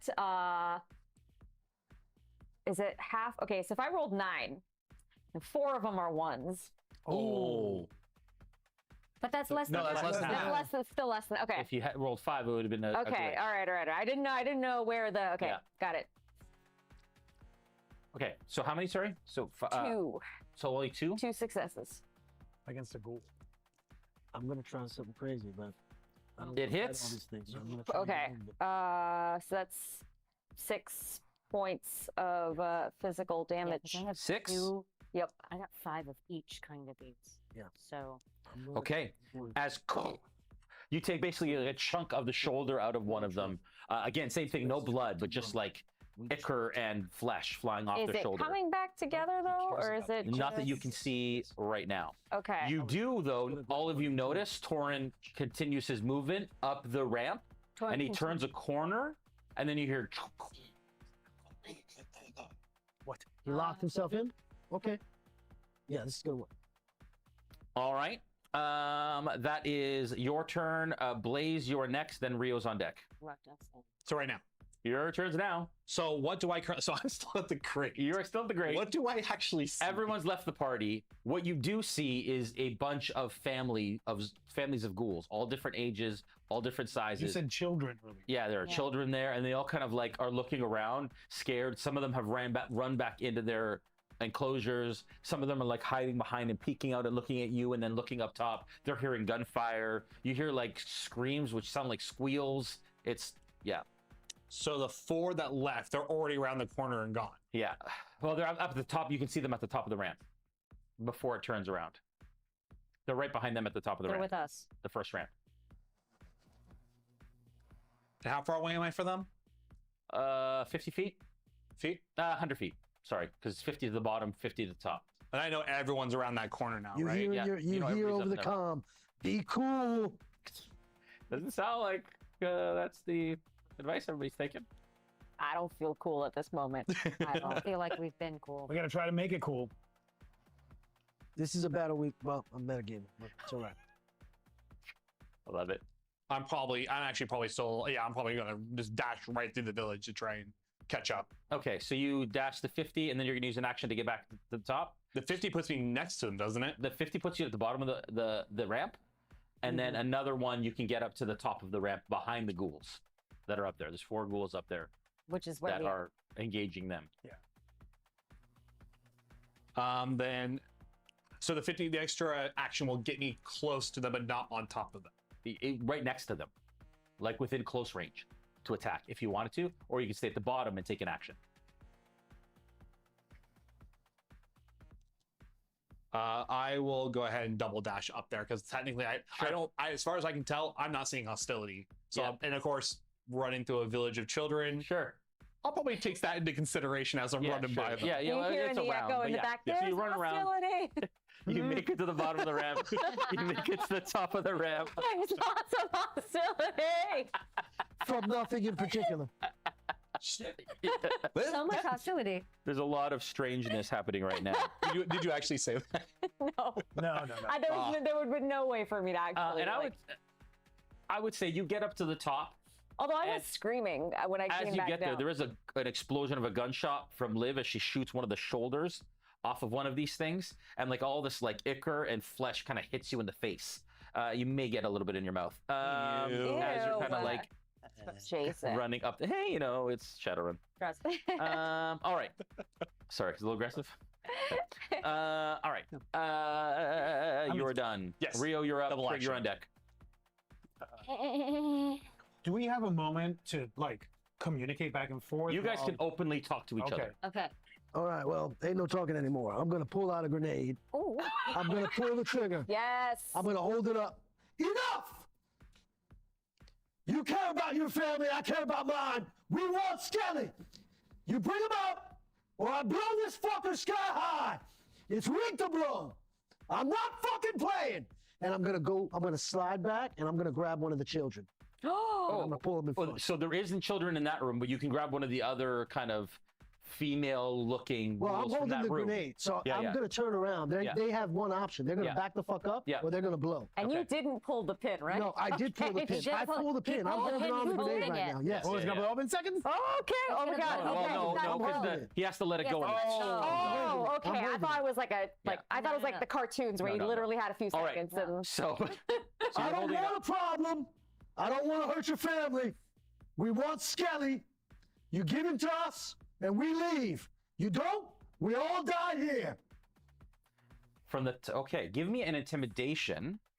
Do you have that skill? Oh, did you just throw it? No. What is? I don't have an intimidation skill, no. Okay, so what you're gonna do is charisma, double. Double.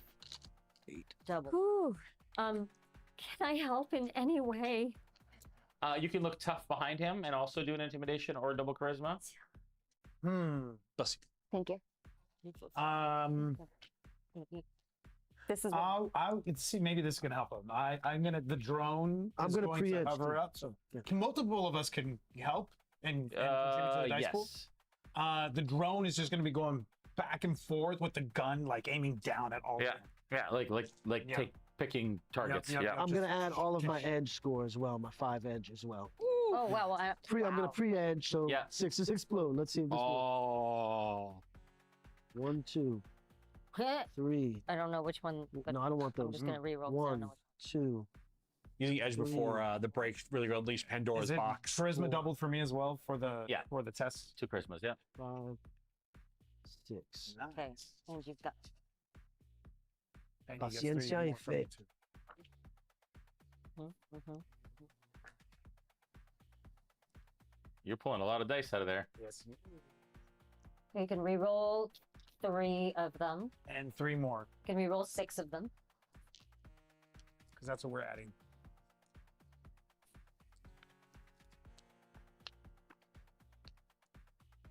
All right.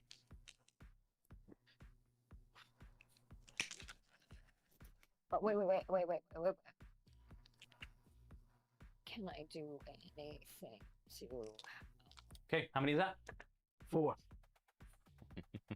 No. He looks at you from the top, cool as a cucumber. And he kind of tilts his head to the side. And he says, "Your food. You'd be doing us a favor to cook you first. We'll survive that blast, will you?" Let's find out. Okay. All right. All right. So you toss it up the ramp, Adam. It lands and it goes off. Give me though a weapons check. A ranged weapon. You have a range Projected weapon. Yeah, projectile weapon. Yeah, we'll use that. And that is agility? So it's just where it's ever in Yeah, parentheses. but it's an agility skill, so 10. So that's 10 plus So you get your my plus. 3. Okay. Yeah.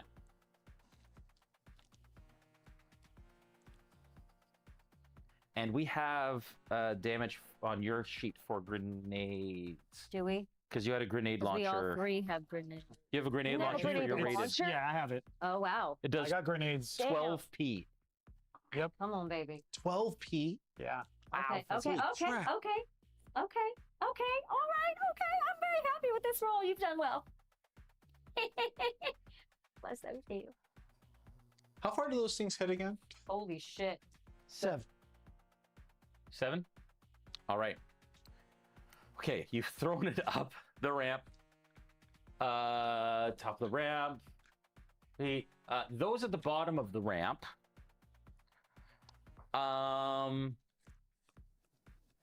I would like you all to make. If you have a skill that you think will help you evade this grenade, do so. Or just an agility plus agility. Oyo. I'm covering her. I throw it, I'm going to cover Yeah. her. So you basically do that and you turn around and you cover her. Yeah. Okay. Now I'm not on the ground. I'm in the air. Give me a +2 with that agility then, because he's covering you. I'm in the air above the group. You're fine. Oh, I am. Okay. Yeah. What am I doing? You're doing either you're using some sort of evasion skill that you might have, or just agility plus agility. I have escape artist, but agility plus agility would be a higher roll for me. Just Then do spent an that. edge. All right. Exploded them. You are still behind the other goals. You're not going to get hit because you're around the corner. I'm going to take. Oh, so I'm still around the corner. Maybe not. I thought he threw it up Um, and it was like blowing up near me. No, Oh, he no. threw it this way, Aha. and then the shrapnel is going to come back down the Got ramp. it back down. Yeah. Okay. So, Copy that. 3. just for And point you of two order. would do that roll too. Yes, Yeah. point of order. I threw it. Yeah. That cloak comes over and I'm protecting her. Yeah. I rolled 3 successes. 3? Yeah. Okay. I rolled 4. 4 successes. 3. 3. You two that took 3, you take 2 stun damage as the shrapnel doesn't reach you, but the concussive force does. Does stun still go to armor? What's that? Does stun still go to armor No, first? goes right to your head. Right to your head? Yeah. So that's Oh. sorry. What did I just say? 2 for you? Yeah. Because you rolled 3s, you rolled a 4, Mhm. so you get 1 point of stun damage. for being in the concussive area of the grenade. Because you Where tossed do the you grenade put fairly, it them? was like 20 feet up in the air. Still a blowback. Yeah. Okay. Just fill in a stem. Oh, Smoke fills the top of that ramp, use your pencil. basically on the platform he's standing on. Actually, he's supposed to do. Luis, can I use your pencil? Yes. Now wait a minute. Wait a minute. yeah. I don't know that this would make a difference. How many successes did I have in that grenade? 3. I add 2 more. I add 1 to an attack and improve reflexes, Do. and attribute boost. Add 1 dice or 1 damage roll while 2 more. using it. Okay. Which one? Pick it. Just any two. Pick 'em, pick 'em, pick 'em, pick 'em. This pretty one and this pretty one. Let's go. Damn, those are pretty. Paciencia y fe. That's an extra hit. Okay, so it's Is it a yeah, 6? 4 now. Yeah, 4? It's a 6 and it explodes. It explodes. Roll again. Nothing. Okay, so you don't take any damage. Okay. You take 1 and you take 2. The smoke covers the top of the ramp, partially obscuring what just happened. You don't know. There's no noise up there. You don't know what happened. There's just smoke currently from that explosion. Trig, you're up. Frayne, you're on deck. Oh God, I have no idea what to do. Because I have Cyber Eyes and it says ignore vision modifiers, can I see what's happening? Yes, you can. Ooh. There are pieces of this individual all over the top of that ramp. So they are exploded. Yeah, it It worked. blew him to shreds. Yeah. I am going to, despite all better judgment, run up there and like a crazy person, grab pieces and throw them in different directions of its body. So, because she said he pieced itself together and it freaked me out so much that I don't know what else Yeah. to do. So I Yeah. just start grabbing pieces and Yeah, throwing them everywhere. It's like sorting through chunky salsa. It's Great. just like Oh, grabbing pieces Jason, and like I'm just gonna tossing grab. it. I'm just It's a gonna Shadowrun like, reference. like Sorry. shut off. Oh, nice. Like I just Is want, it? like I'm shoving it off the side of the ramp. Whatever I can, Yeah. whatever I can do Yeah, as the to smoke- separate it. to separate Yeah. it, because I don't trust it. Sure. Can you give me a willpower check? I can give you a willpower check. Oh no! I keep dropping all my dice. Over there. Julia Child. Can someone It's please Julia. allow Julia Child is going to be playing the Julia role of Child. Trigger today. I'm going to roll a 6 on here. More butter. Oh no! Hmm. Does that count? Does that count? Does that count? Because she rolled it. Okay, I'm gonna spend an. Well, what am I rolling? What is it? Willpower check. Willpower. Willpower. I'm gonna spend an edge to roll all dice that are not 5 and 6s. Yeah, that just says 4. And they are still not 5s or 6s. So that is. Well, you know, can I do it again? I'm gonna roll another edge just to be safe, because I don't Burn like edge more than any. once in a turn. So you burn it until it's gone. So Oh, you wow. only have 6 edge, right? Yeah, And then but it's now gone, and then I you have replenish. 3. Six. Hoping we're gonna get a long rest at some point or another. Okay, there we go. 3. Okay, 3 is enough to stop from retching. As you grab this, and it feels like the I most, also have toxic the most resistance. disconcerting thing about this is there's no blood, and so it's just like cold chunks of meat. Makes it that easier are to like- throw away. Exactly. So you're just kind of tossing it along. Okay, so that's your Right. turn. And Spend your literally turn doing it. everything that is driving me is like now I'm just in full, not, I don't want to be like do what he says like a cult leader, but Yeah. I'm in full protect in Sure. the only way that I know how, and Yeah. I am. That's Frantic. all I know. Yeah, and so you watch as frantic movement is happening, and there's like smoke swirling up there as you've run up there, and you're not quite sure, except that a couple of body parts like fall down and start rolling down the ramp as you're kind of tossing them aside. Can I Frayne- can I be Sorry? screaming like Absolutely, can I whatever be you want. yelling? Yeah. She's just like crazily being. Fuck you stupid piece of shit! Just go away, go away! Like she's just kind of cuckoo for Cocoa Puffs. Yeah, she snapped. Yeah. Frayne, you're up. So I can go up to where they were then. Yeah. That blast Yeah. open. Yeah, it's about 20 feet. I'm moving up there. I want to see what's happened to to the guy that we're after. Yeah. So you turn the corner Skelly. and you notice that there is like a safe room door, and it's like a safe door, and it's got massive bolts that have engaged, and there is a big blast mark on it that hasn't I affected didn't do that. anything to it. No. Yet I could hack it. We need. Yep. It's like a blast Looks like- door. We need one of the techies to come up here and hack their way through this door, because that's where he went. My gun is just gonna be trained on the ghouls. Yeah. So down, you kind of come down, back down. and you Go kinda- up, yeah, take a yeah. look, back yeah. down. Guns on them. I'm Yeah. not shooting them. Okay. All Just right. threatening them. Okay. Did you say that out loud? Yes, I did. Okay. Can I spend a plot point to take another action to go hack that door? Yeah, you sure can. That's what I shall do when I hear it. When he snaps me out of my. Do your thing, babe. I've completed my thing. Yeah. I've done the thing. I did the thing. I did the thing. I'm gonna go do the other thing. And throw more dice around. Fuck that die. I got it. Fuck that die. I'm gonna have one die. That one just wants one to stay on die the by the end ground. of this. Okay, so hacking. I need 12, and I now have like 10. One, Do two, your three, thing, 4, 5, 6, 21.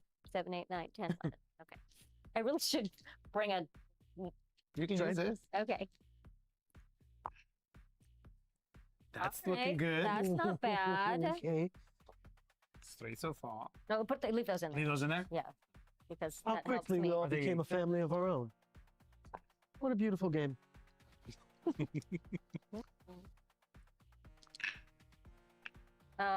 And I also hacking, hold for talent. I think that's all I get. So And 1, talent is 2, walking. 3, 4. Okay. Hack the 4. 4. Oh no. You're having a hard time collecting your thoughts, and as you start to to hack it, you're having a hard time breaking through the Any of firewall my- that is on the software. That Wait, has wait, wait, wait, wait. May reroll 2 dice on non-cyber combat hacking tests. There you Yes. You got an app. I have an app for that. It's in the App Store. That didn't help. Okay. Unfortunately, you get a moment of like, oh, clarity, and then you're like, oh, still, you're just not able, unfortunately, to get through the lock on this door. You do Yeah. hear muffled voices from behind the door, and you hear something like, they got grenades! They got grenades! Oh my goodness! They're coming in! Please, please! Hmm. Oh, I forgot that's what his accent was. Yes, Yes. yes. That's right. Liv, I need you up here. Okay. Where has she That been? is- She's been absent the whole fucking time. I'm right here. Okay. The ghouls, the explosion happens. They see the body parts. They lose their minds and they turn and scream and run back down the ramp. Yeah, that makes They are sense. bugging out. They're mostly non-combatants that were controlled. They don't know what to do now that their I also, father is gone. just for the record, I love that this guy was like, "I'll survive this blast." Yeah. Really? Yeah. Will you though? Well, he might still be alive. Did He's indeed just- not survive the blast. Yeah, That's he might have He survived. might have survived. Yeah. He might have. That's entirely possible. He's going to Yeah. piece It himself. might I ta- threw it might in a take him a lot- minute. I threw him in a lot of different directions. Yeah. All right. Liv, back up to the top of the order, Blaze. You're on deck. I'm running back up to where I heard Fuckface's voice. Okay. Torrance. Okay. All right. So you run back up. You see that Trigger is trying to hack the lock on the door. As a technomancer, can I be the lock and just be like, you are now unlocked? Oh, very You can be- try. Okay. So it's going to be a hacking skill plus. Is it a tasking skill? Yeah. So tasking, Okay. which would be in parentheses. I don't know. Are you tasking me? 10, 11. That was bad. Sorry. I'm just asking you a question. Tasking it That's a anyway. good question. You tasking me that? You tasking Did me? you seriously task me? 4 successes? 4. Yes. Can I help? I guess it's not my turn, so I guess I can't. I guess I could spend an edge to re-roll these. Oh hell no! I don't like that. I'm going to. Oof. 2, 3, 4, 5, 6, 7 successes. Yeah, she said Yeah, she was gonna give it I'm edges. gonna re-roll these. She said it before you rolled. Yeah, she said I'm going to spend an edge I did. Yep. while you were. Let the camera show. Yes. You rolled. Oh, no, I got a 6. Yeah. You can spend You're your having edge a till hard it's time gone. getting through this door. This is like meant to keep people out. Okay, It is a safe room. The software on this door is Legit. Can strong. Glorp It's help? strong with this door. What's that? Glorp. Can Glorp help? If you go into the matrix, maybe. But you don't necessarily know how. I don't know. Waking his ass up at this hour. I don't know. I'm trying to think. Are you all kind of heading up to this door now? Yeah. We're out of initiative. They've gone back down. You guys can all congregate at the top of this landing as you kind of All right. sidestep. Can I we try to hack again? Yeah, can we teamwork I this just want to thing? point out that I've rounded this corner, I assume, at this point. If it's no initiative. Yes, And I'm just sitting there going, what the hell, guy? You said be cool. I was cool until I wasn't cool. What happened to that guy? That's right. You're the one that said be cool and then tossed the grenade. I thought it was like a. I feel like I too am legit- getting mixed signals here. To be but, fair, it was Being effective. cool meant ice the guy. Yeah. no, he deserved it because I shot him point blank in the freaking forehead, and then he like exploded, and then immediately solidified back together, and he could see me even though I'm supposed to be. Oh, I'm like now not invisible, by the way. Yeah, I got it. Wait, he Can put I- himself can I back attempt to- together? Can I attempt to hack again? Yeah. So just remember that you tried to hack. So that's another God score. So however many successes that were, you have to add to your God score. You are also adding to your God score with that hack attempt for Okay. however many successes Where it was, even though do I add how that? many hits it was. I even just though write it on a Just make separate note sheet of somewhere. paper. Just so what is my God's? So how many successes did you get on that hacking attempt? 5. 5. So that would be 5. Your God score is 5. So this is a contested roll. Is That was a contested roll, but this has just brought your God score up because every time you No, put a I'm roll, asking if I do this now, it's still a contested roll. against the firewall. Yeah. I would like to So there were scorch marks on the door, right? From the grenade. edge Oh. to your roll 6s explode. Listen, No, Blaze, post. I didn't mean to Post frazzle you. I tried it as a bargaining chip. It didn't work. The guy didn't blink. Usually one of us blinks. I blinked first. 1, 2, 3, 4, 5, 6, 7. Can I access the matrix? Right now I'm in the drone. Yeah. Can I go into the matrix to help? In full VR. Yeah. You absolutely can. You would Does that you would take have me- to get out of the drone. And then it would be harder for me to jump back into the drone because I'm far away. Yeah, at this point you're experiencing some serious noise. 'Cause Yeah. You're down through concrete I'm gonna and stay there. I'm staying where I am. Yeah, because I can access the matrix to help you, but at this point, while they're attempting to hack, the sensors on your car go off that there is movement nearby. uh-oh. I will. You hear that? Uh-oh, I'm not alone, everybody. And I roll.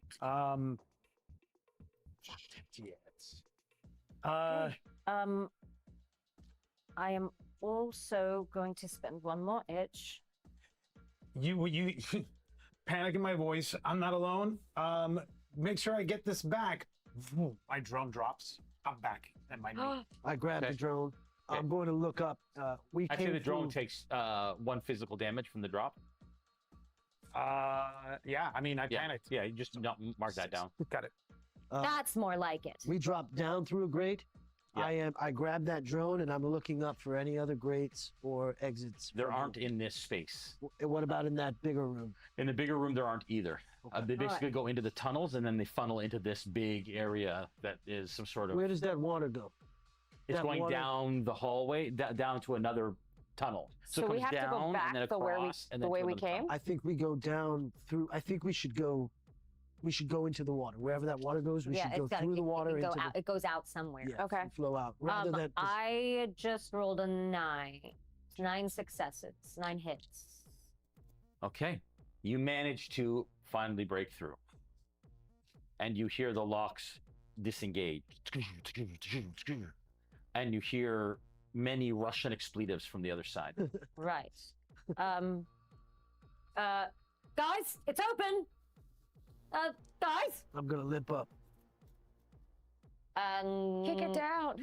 Well, so you said it's a safe door, Yeah, it's like a big. It's now so it's just a matter of pulling pulling it open. pulling it All open. right, I'm gonna like look at you. Ready? Wait. Get behind me. But I've got to open Get it. I'll get behind that. me. Okay. I don't want you to get hurt.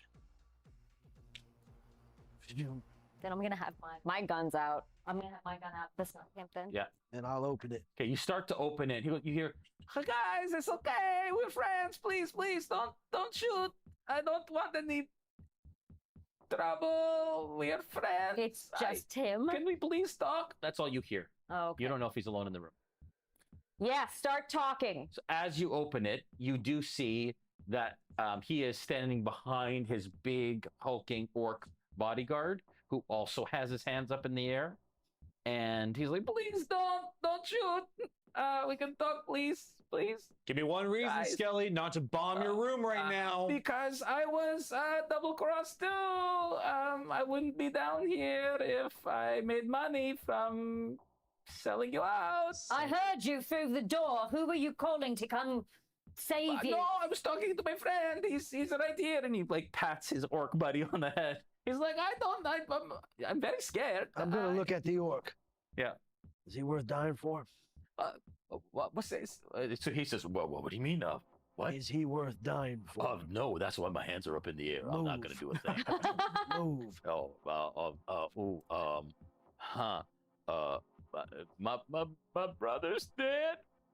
He killed him. They killed him, and I'm the only one left. So please, I just want to go home to my mama. Just step aside. All right. And he kind of steps aside, and Torn's like freaking out, and he kind of backs into the back of the room.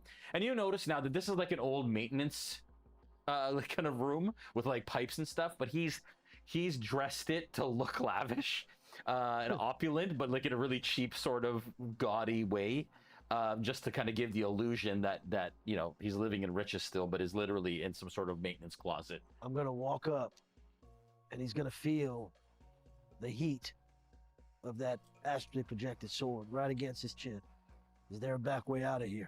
There's lots of back ways. There's lots of like manholes. Well, your friends are coming for us, so you're gonna take us They're not my friends. I'm telling out you. the back. I'm not. We'll discuss it later. We gotta move. Okay. Whatever you want, I'm telling you. Lead the way. Okay.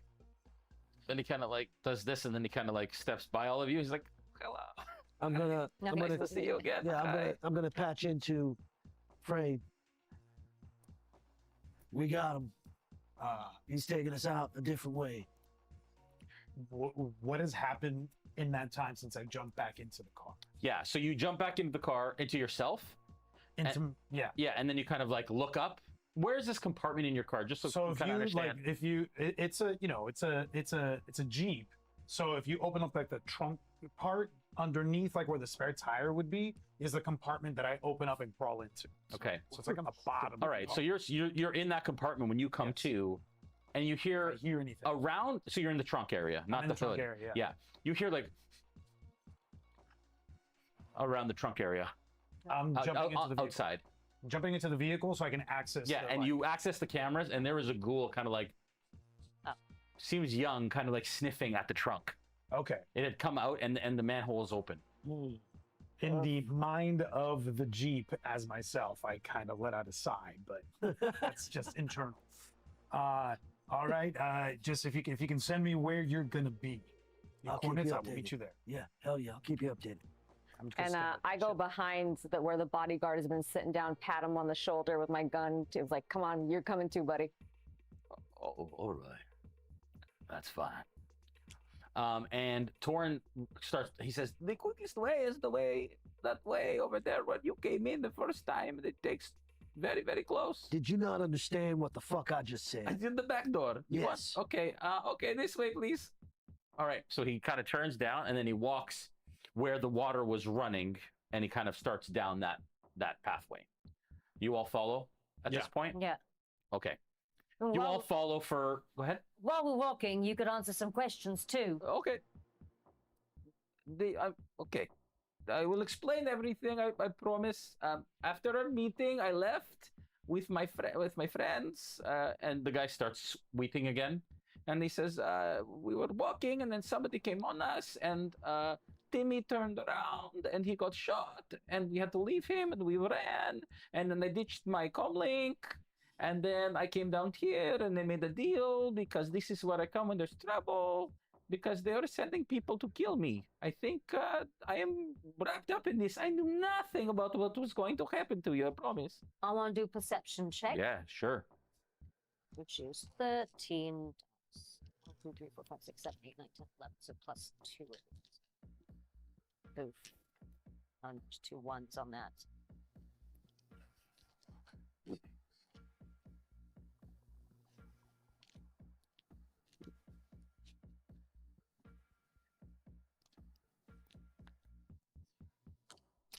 Four. Okay. You get the sense he's telling the truth. Like he's in hiding. He ditched his phone, so they couldn't find him.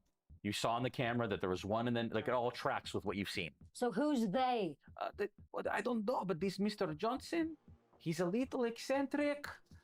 Very eccentric actually. He goes by the name the Wizard, and I can tell you where to find him. But he sent me on this. He gave me this job for you to try to test to see how you would do, and then maybe you could do more jobs for him. This is the way that it goes. But then it all went very bad. I heard you were whatever excommunicated, and then that was it. And then they sent somebody after us. He did not. He did not just. That did not just happen. How's the bucket involved? I am very scared. How's the bucket involved? What's that? Yeah. How's the bucket involved? Who's the bucket? Bit bucket. Bit bucket. I don't know any bit bucket. So this wizard came to you and said they just wanted you to test us. He doesn't come to me. See, he's very, like I said, he's very kind of weird. You're gonna have to He name doesn't like. names. What's that? You're gonna have to name names. Well, he's the named wizard, and you have to go see him, and you only see him in his world. He does this virtual thing, and he only meets with people virtually. And you can. And how do you find him? Virtually. You have to go to this place. It's called the Escapist Den. Oh, And there's like virtual reality, VR things you put over your head for those that don't have things. And then you play this game, and then that's when you meet him, and it's a front for when And he as meets soon people. as he says the escapist den, Yeah. like alarms go off in my head. Because I know that name. Yep. Anjali doesn't know how she knows that. Yeah, name, so because your I need to know what contact that is the manager at that place. Yeah, yeah, That is a yeah. place you go to often. And basically what it is when people want to escape in the sixth world, they go to something called the Escapist Den. And there are typically a number of different activities that you can partake in at these places to escape. So as in a den of iniquity, or as in escape, as in flee? There are Den of Iniquity type experiences there, but there are also other types of It's just experiences. places to disappear. It's to escape, it's to have fun, it's Whatever to that leave means. this world, it's to Yeah. whatever in any way that you would like to, as long as you have the new yen to do it. Do we know how to get there? We do. Yeah, you absolutely would. You can only get there in VR, though. Right? What's that? We can only get there in VR. No, it's No, a physical building. It's a physical oh, building. And when you oh. get there, they have a VR room. And he's saying that the wizard meets with people in this VR room, Oh. in VR using this room. Right. Okay, you think that's something you might be up for? I think only the three of us can actually. Well, he's not here, but I think over the comms we can say. I think only three of us can go in with our equipment. We'd have Yeah. to find somewhere for the two of you to join, but we'd need someone outside anyway. But as we're otherwise, walking and we, talking. Click our heels together 3 times and off to see this fucking wizard. I don't like it very much. Listen, I will give you everything I have. Oh, you're I have, coming with and us. he goes, I'm going to go in my pocket. Please don't cut my neck from my body, okay? And he pulls out a silver cred stick. And he says, this, I believe 5,000 yen on this. I will give this to you. I was going to anyways. I was keeping it because they cheated you out of the rest of your money, and I still want to do business with you. Oh, He still sure. wants to do business with. I just take it out of his hand. Yeah, we'll for take no that. other. Okay, I have no use for it. I have a very nice apartment that you almost blew up, but it's okay. We can. You keep me safe because they're trying to kill me too. I was just trying to do you a favor and bring you some work and things. In fairness, he was chased by someone. And almost killed. It's You true. stop talking now. Team. Is this thing working? I hear you. Okay. We keep him alive. We protect him, or we leave him here. What's the call?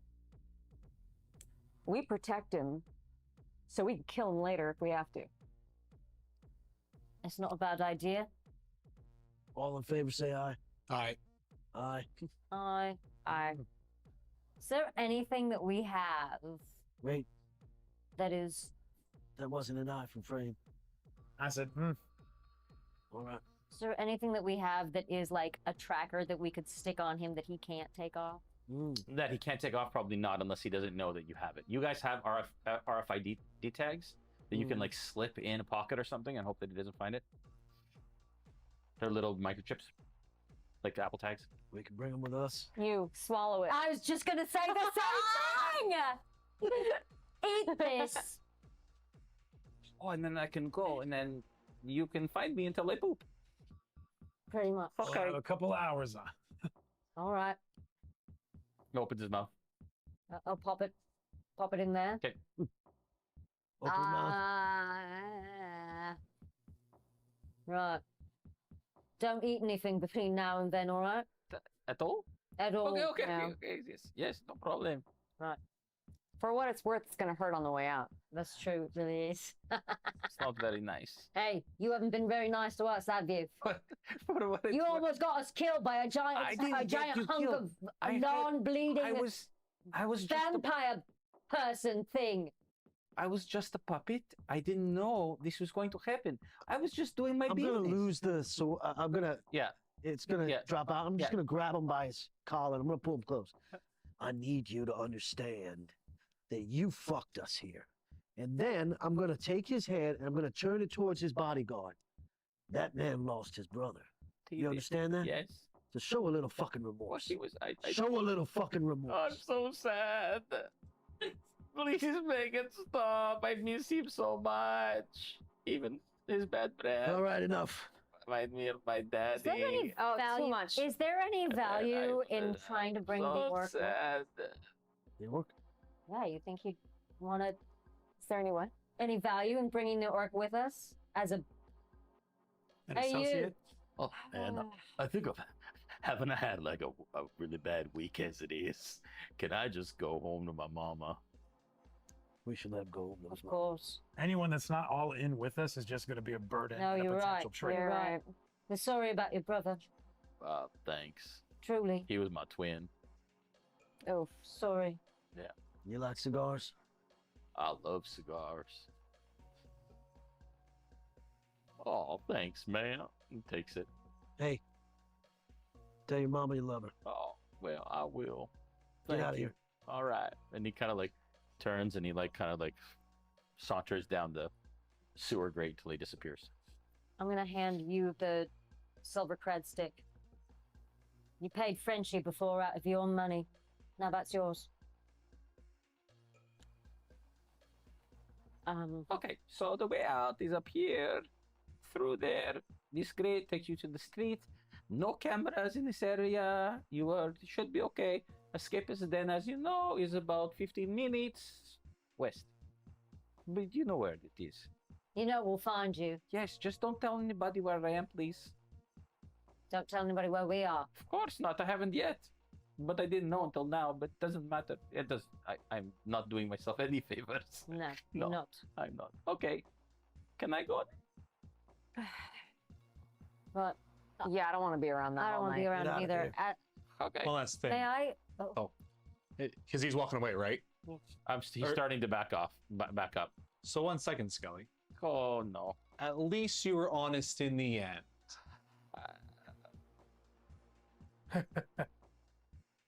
He takes another 2 steps back. Are you not going to shake the man's hand?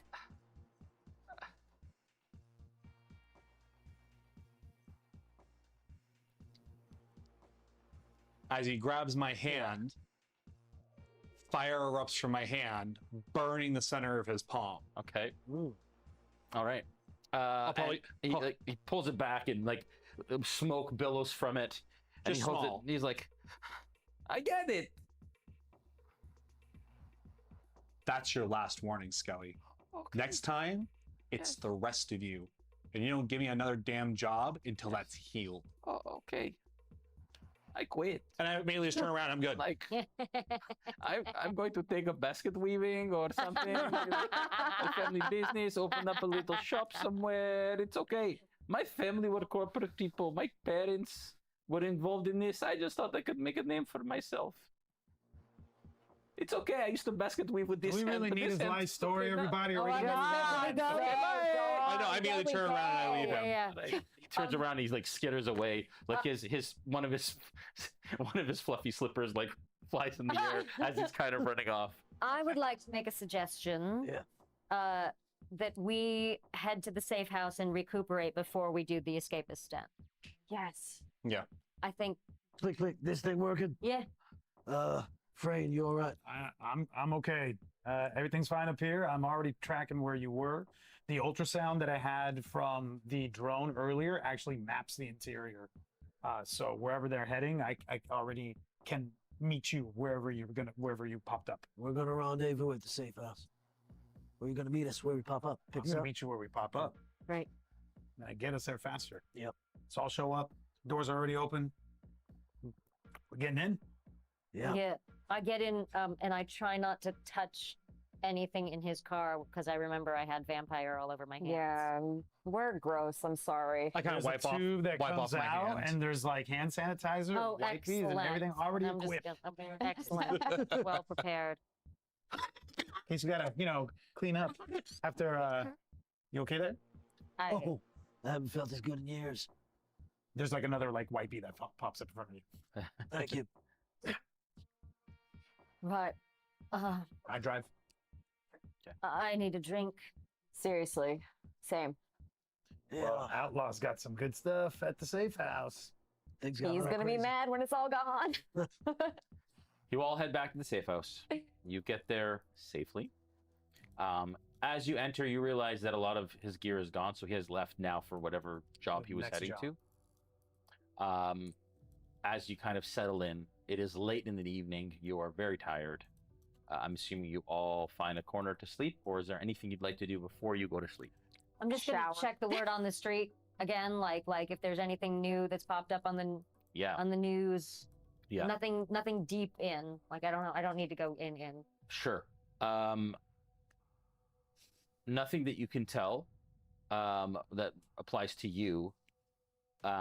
As you kind of search, you do realize that there is now an APB out for Torin that had been updated since the last time you checked. And you'd have to, now that you have been excommunicated from Shadowrun Network, you would have to hack the Shadowrun Network to find out if there's a price on its head or if there's any other information there. But as far as just like police band radio goes, that there is a APB out for all of you and for him. Gosh. Okay. And that armed and dangerous, like this whole thing that happened at the apartment didn't help your case much. Right. The So whatever Big Ten corporation is coming after us is also sick the authorities on him, on Torin. on Torin. I look on our way back to the safe house, knowing that we're now heading back to where Outlaw was. On the way back there, I would have checked to see if he responded to any of my attempts to communicate to him. Yeah, so sometime between exploding vampires, somewhere in there, he responded and asked you what was wrong, and he said he's on his way out, That Oh, he was on on his his way way out. out. like out Okay, of the so he did respond. and to use the safe house as you will. Okay. I am going to send him a message while Okay. we're settling down. Sure. And it's going to be basically like a voicemail that I know he can access. Hey, big man. So I want to have a conversation with you at some point when we get a moment. I know you know that we're in trouble, and I know every time I'm in trouble, you seem to swoop in and help get me out of that. And I'll always appreciate you for what you do for me. But I think that there's something you know that I don't. And I'm here with Trigger, and Trigger seems to have a very different experience of you than I do. I'm really curious about what that is. So I'd love to have a talk. Right away, you get a text message back that says he'll call you in the morning when he's off his flight. Okay. That's very reassuring to me. All I right. think we're all sort of sitting around passing the drink bottle around, and things might quiet down a little bit, and I'll pull out a photograph. I don't know when's the last time anybody saw a real photograph in this world, but I've got a hard copy, and it's faded, really, really, really faded. And Tears well up in my eyes. And I pass the photo around. What do I see? It's my family. My mother, Maria. My father, Chino, and that's my son, Chino Lee. Are you in this? Yeah, I'm also there on the right. I look like I'm 25, 26, younger, much younger. That's why I do what I do. I don't know if we're gonna survive any of this shit. That's okay for me, but I've lived a long life.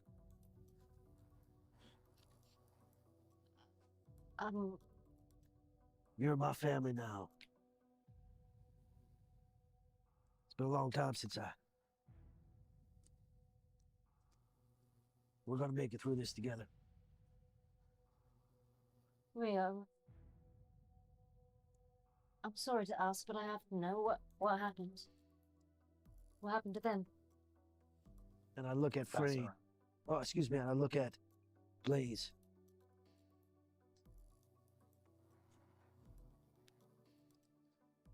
When this all started, they came for us first. All of our cultures, the indigenous folk, we always believed in magic. Everyone said we were crazy. Said it wasn't real, beat it out of us. When they figured it was real, they came and they stole it from us.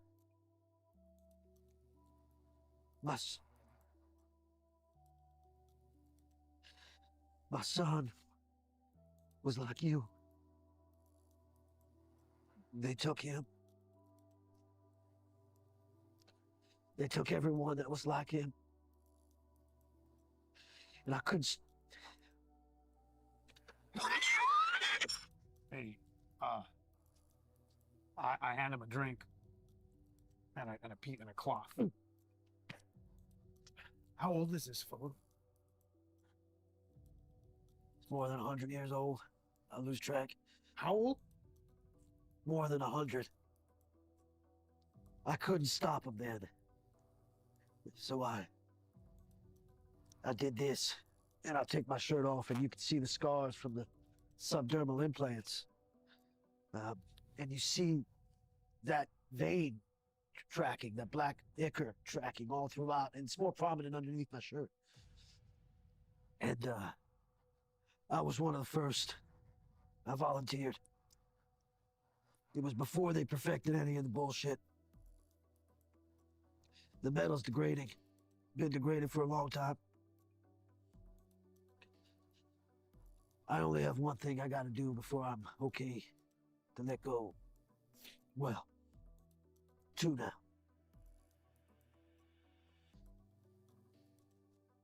I haven't told anyone that ever. You all saved my life several times today. And I look at you. My son.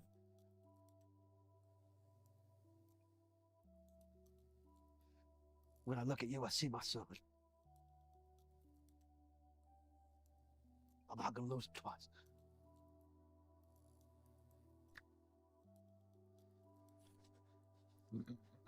To family. To family. Family. Liv like raises her glass, but you can notice that she doesn't say to family, and she's like holding back all of her emotions. Frayne raises his glass and just gives a nod of acknowledgement. I'm sorry for what happened. No one ever said sorry.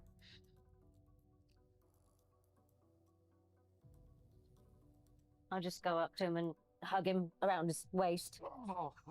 Sorry. Sorry. I say sorry a lot, so... But I am sorry.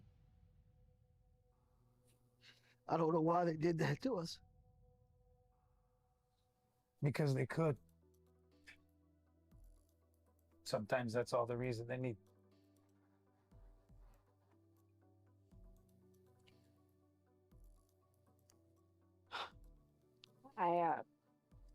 I tried to help my family, but I just ended up being a big disappointment. How could you be a disappointment to anyone? You're incredible. I saw you out there. You're amazing. They put all their hope in me.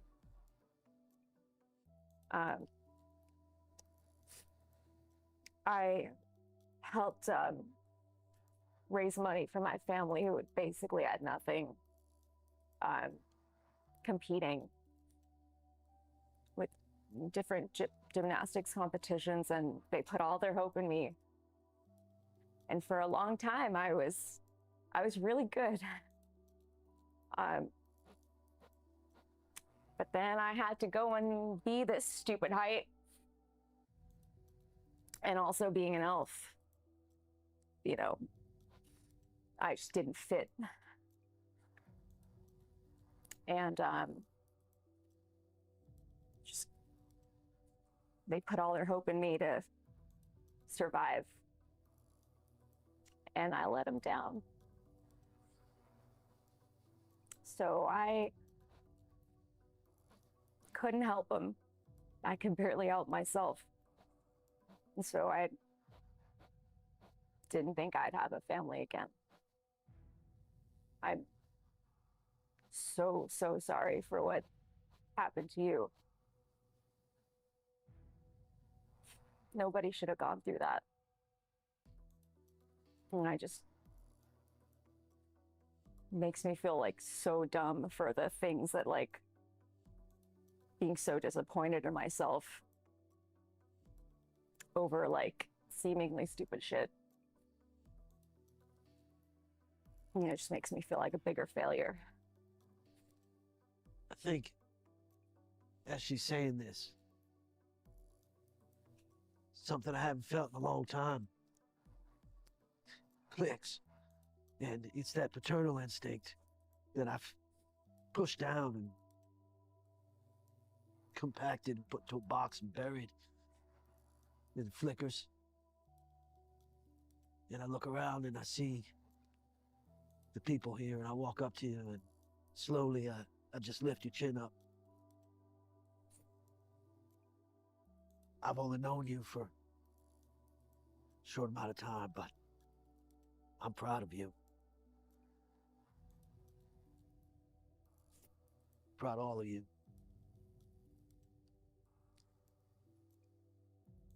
They can't take this from us. This is how we win. I don't understand what's happening right now. Excuse me? I don't understand what's happening. I feel like I'm like 5 steps behind the rest of you right now because I don't know what's going on. I don't know people that do this. We met today. Yeah. This is absurd.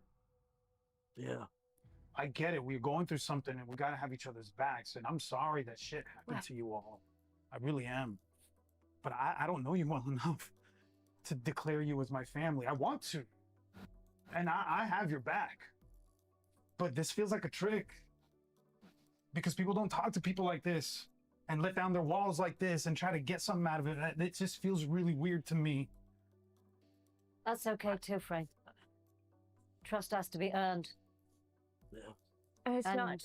I get it. And people lie. People do lie. But look, it's been a long day. Yeah. I don't know how you've lived this long. Yeah. I mean, I get it, that it's something that you've had people do to you. Yeah. But if what's motivating you is a vengeance that keeps you alive way longer than you should be, and then you come in here and start talking to us the way that you're talking to, I don't know what's going on with you, but I want to know. Because there's something there. Something there. Aren't you We're not family yet. Aren't you just like... I leave. I'm going into Outlaw's room. Okay. You disappear into Outlaw's room. And as you enter, first of all, plot points all around. so many. As you enter Outlaw's room, you kind of lie down and you just think about the last day of action. And there's a lot of emotions, some of which you aren't ready to approach or deal with or even contemplate. And sleep finds you. And then you wake. But now you feel like you're floating in what feels like an abyss. Darkness. You can't see. You can't feel. Almost like a sensory deprivation tank where you float.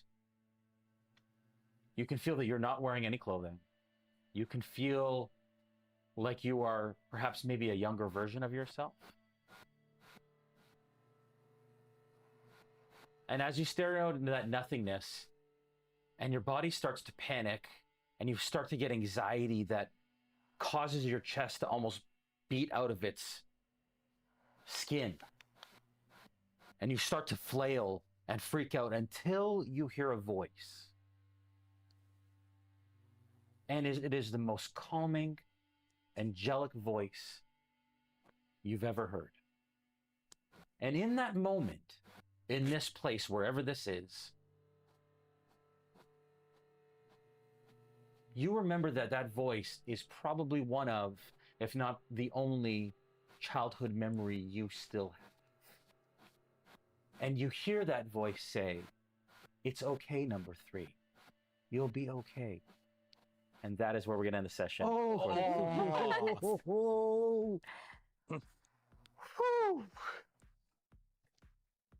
Yeah, guy. I never said yeah, guy in my life. That's not something I say. But it's what came out of me. Yeah, guy. Yeah, guy. That's it. That's the official sign off. Yeah, guy. It is a honor to play with you all. Likewise. We have 5 more episodes to play. So if we ended now, I'd be happy. Like this has been an incredible experience, even thus far. But you're not rid of us. But we're not yet. We have more vampire guts to throw off of cliffs. Maybe. At the very least, we have another giveaway next episode. If you wanted this giveaway, this episode, you get an anarchy book. Again, Excommunication. Write it in the 2 M's in the chat. EXCOMMUNATION. For the chance to win this. Name right. Catalyst will send it to you. It's fantastic. Check that out. As always, if you liked what you saw tonight, make sure that you like, that you subscribe, that you follow. Check out the after show on the Catalyst YouTube page. And we will see you next week. Love you all. Take care of each other. I love all of you. You too.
Hey everyone, thank you so much for joining the Realmsmith actual play post-show commentary called Shadowcast.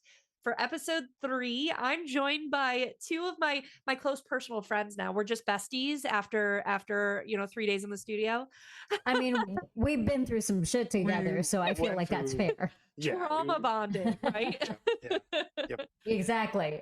Awesome. Yep. Well, let's I'm Rem Alternis. I'm the community and marketing director for Catalyst Game Labs, and I'm joined by Luis Carrazzo and Anjali Bamani. What do you guys do? You go first, Angela. I walk my dog and I drink coffee. What do I do? What do I actually do? I pretend to be other people for a living. Hi guys, I play Trigger on the show, and I play a bunch of other things in the rest of my career. Awesome. That's pretty much it. That's pretty much it. And I do spend a lot of time with my dog. Hi everyone, I'm Luis Carrazzo. Pretty much same thing. I eat a lot of all-you-can-eat stuff. He does. All-you-can-eat restaurants. I feel like I can vouch for this because I live vicariously through you whenever we're together. Where I'm like, I just want to. I don't know where it goes, but my favorite is all you can eat sushi. So what else do you all you can eat whenever you can? There's all you can eat Korean barbecue, shabu shabu. Those are the things that we do: sushi, shabu shabu, and Korean or Japanese barbecue. Awesome. All right, so it's still relatively light. All right. So glad that this applies so hardcore to Shadowrun. Hey, right? Sushi probably still. No, it doesn't, does it? Ain't nobody eating sushi. They're eating soy. They're eating soy sushi. Soy. Last episode we had the noodle shop, the AR noodle shop. So yes, but it was not real noodles. I know. No. You'd have to just chew and pretend nothing would happen. Fantasize. No. Well, we talked last week a ton about the Matrix because it was a Matrix heavy episode. This week we had quite a bit of magic happen. So, it just works out perfectly that our Rigger and Decker are on for the magic conversation. I mean, the two people who know the least about magic. Excellent. Today will be, your lecture will be about the astral realm. Amazing. I'm here to learn. What we're going to do today, take notes. Our agenda is going to be to talk about magic a little bit, talk about a couple of the things that were roles that we made during the game that and what they mean, how they're done, explain it a little bit. And then we're going to talk about the big grenade moment with the ghouls and the vampires. And from there, we had a little bit of deep diving into our feelings at the end of the show. And it's something that you guys really did well and brought to life and pushed these characters forward. So I'd love to talk to you guys a little bit about that and bringing life into these games. And finally, we're going to answer any questions that pop up in the chat in the meantime. So we're going to roll here. So magic in the sixth world. So we have magic kind of enters, I think, Jason Hardy's in the chat, like 2012-ish or something like that, 2019 maybe. Magic is, quote, re-released into the world. Dragons are here now. There's mythical creatures. There's some meta-humanity finds that they have powers they didn't have before. And they're able to manipulate mana and even see and travel in a parallel plane of existence known as the astral realm. So we kind of explained last week what the Matrix looks like. What the astral looks like is very different. So when Blaze kind of does his astral vision, he has the ability as an awakened metahuman to not only peer into the astral, but to leave his meat suit, as Frayne calls it, behind and travel in the astral. And you can move through the astral at the speed of thought. So one of my favorite things to do in when I play a mage is when we're doing legwork and we need to scope out a facility, I kind of just zoom through the entire building or area to be like, how many people are there? What are their intentions? Are there any spirits? Any awakened? All of that stuff. Now, the astral realm itself is very dark and dim. Physical objects just appear as like shadowy figures. Like it's almost like moving around in the dark, like gray blobs everywhere. You can't even see through windows. Anything that's physical is just a barrier in the astral. Where it comes to life is through life. So through spirits, through metahumans' auras, and creatures' auras, to be able to see who you are and the truest representation of you. So, you may be gruff exterior and cranky and stuff like that, but maybe you are like the most beautiful being in the astral, because that's who you are. You can also read moods and agendas. You can also see not the specific type of cyberware, but you could see gaps. So if you imagine a person glowing, like my spotlight is on me now, but then you see darkened areas like around the eyes or the So I'm exactly opposite in the astral world. In the astral world, my really bright yellow eye that we see on the show would be like a black hole. Dark. Yep. So it's like seeing dark matter represented. So when you have a metahuman that has so much cyberware in them that their essence, their humanity is, you start your humanity, everyone starts at 6, but the more cyberware you get, it can go down to like 0.1, and you might not even see any life force at all in that, because they're so cybered up. They've lost that humanity. Yikes. So I think there is I don't remember. I don't know if this is a spoiler, but I'm pretty sure there is at least one player in this game, guest or otherwise, who happens to be very close. Yeah. Which is exciting when that happens. Yep. You guys, I'm trying to tease stuff without being. Yeah. I'm trying to entice you all. I'm trying to entice you all to come see the show. Come watch Shadowrun and learn. Who's the one who's 0.1, 0.0000001%? -2. Yes, exactly. So how you role play, that can affect, if you have 3 essence, maybe what parts of you, what are you a little less sensitive about? Maybe when we're having those close moments, maybe there's a reason other than just being strangers that have met for the first time, that Frayne is like, guys, like, we just met, I'm not talking about this crap. Like, that lack of empathy maybe has a reason behind it that's more than just social. Yeah, that's very cool. That's very, very cool. And also secrets. It's so I kind of add like what Anjali had mentioned earlier. We're the 2 tech heavy characters, but what's always fascinated me about the Shadowrun setting is like there's these sort of 3 parallel planes. There's the I guess the real world, and then there's the the Matrix that's been constructed. But then there's this astral magical realm that's been there the whole time. That's been running parallel. And to me, it always seems like that's the purest, the most ancient, the most, I don't know, like primal of the planes. And it makes me want to play a magic user. They're my favorite. They're very hard to play. It makes me want to. It makes me want to play. I mean, is there a person who is an amalgam of the 2 who can do both? Is that what Liv's character is? Can she do both, or only mages? She cannot. Can deal? Okay. You have access to either the resonance or magic, or neither.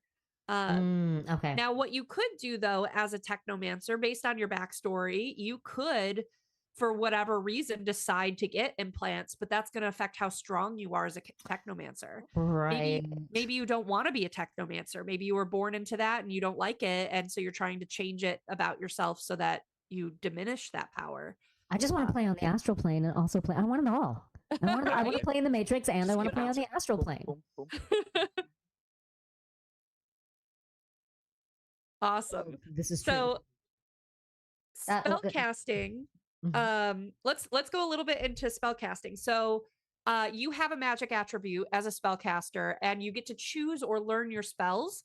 Now, when we play Anarchy, you can choose those spells at character creation, but as you go through 6th World, there are books and books and books of spells that you could choose that have a whole bunch of different schools. We saw invisibility today, and we'll talk a little bit more about that. One of the aspects of invisibility in Shadowrun is an enhanced invisibility spell that's called improved invisibility. That means not even cameras can pick you up.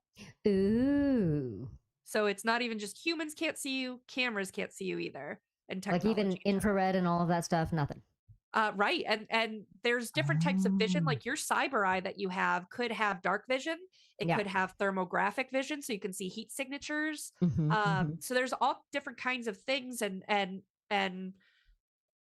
technical things that maybe you want to find a way about a way around the use of magic to be sneakier or faster or stronger. Yeah. I definitely use that as part of triggers.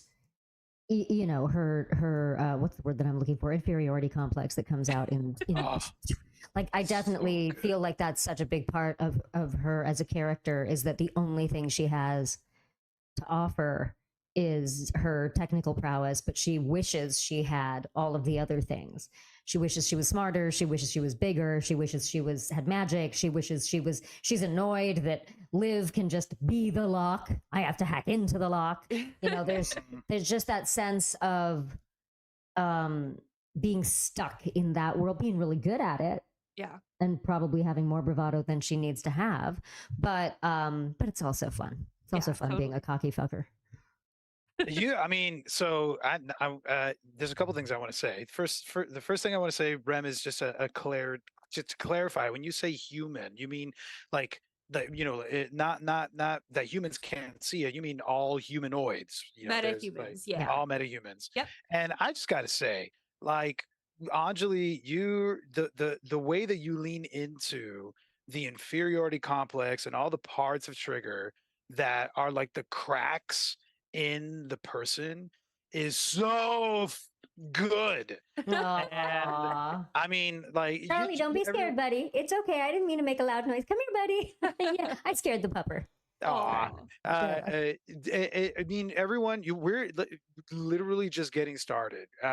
We were talking about, wow, this is episode 3, and kind of going over the things that happen in the next one and the one after that, and oh my gosh, there's so much ground that gets covered in terms of seeing how like cracked all of these people are, and like I feel like I was able to lean into what I leaned into because I saw how far you leaned into what you were leaning into, and it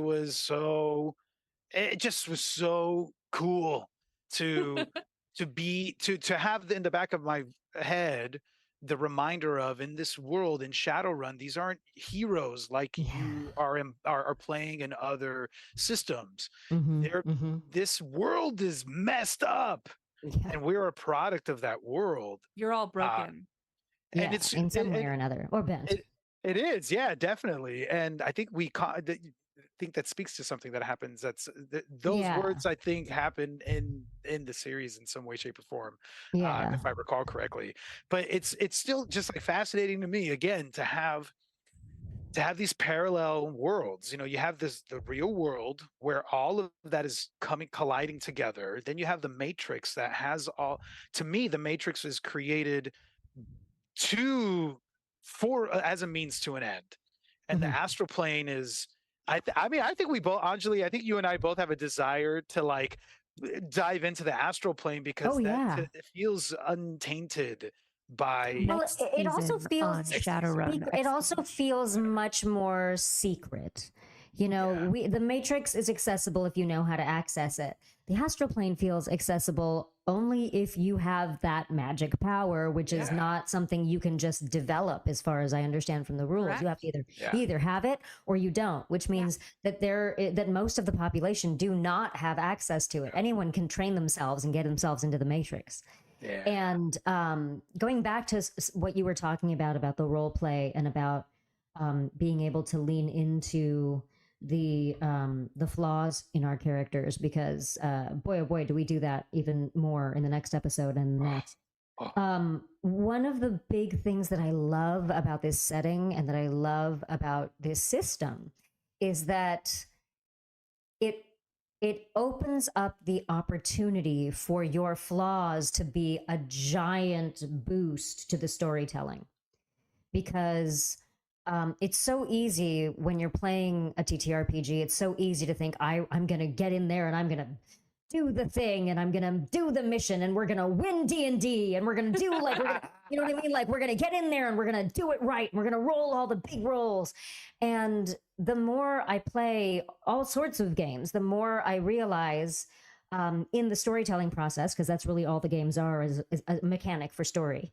The more I realize how those flaws and how those flaws become much more of a creative mine for what the story can be. Oof. And for how all of the characters can connect or disconnect or end up in huge conflict with each other, which is a blessing as well when that comes up. And I think a lot of times we're all scared to fail. Talk about a life lesson. We get so scared to fail. We think we have to do it right. We think we have to do the thing. We have to do the big roles. But when you're leaning into the flaws and seeing how it makes the story better or how it enables someone else to tell a bigger story and you watch them shine, that's really, really, really satisfying.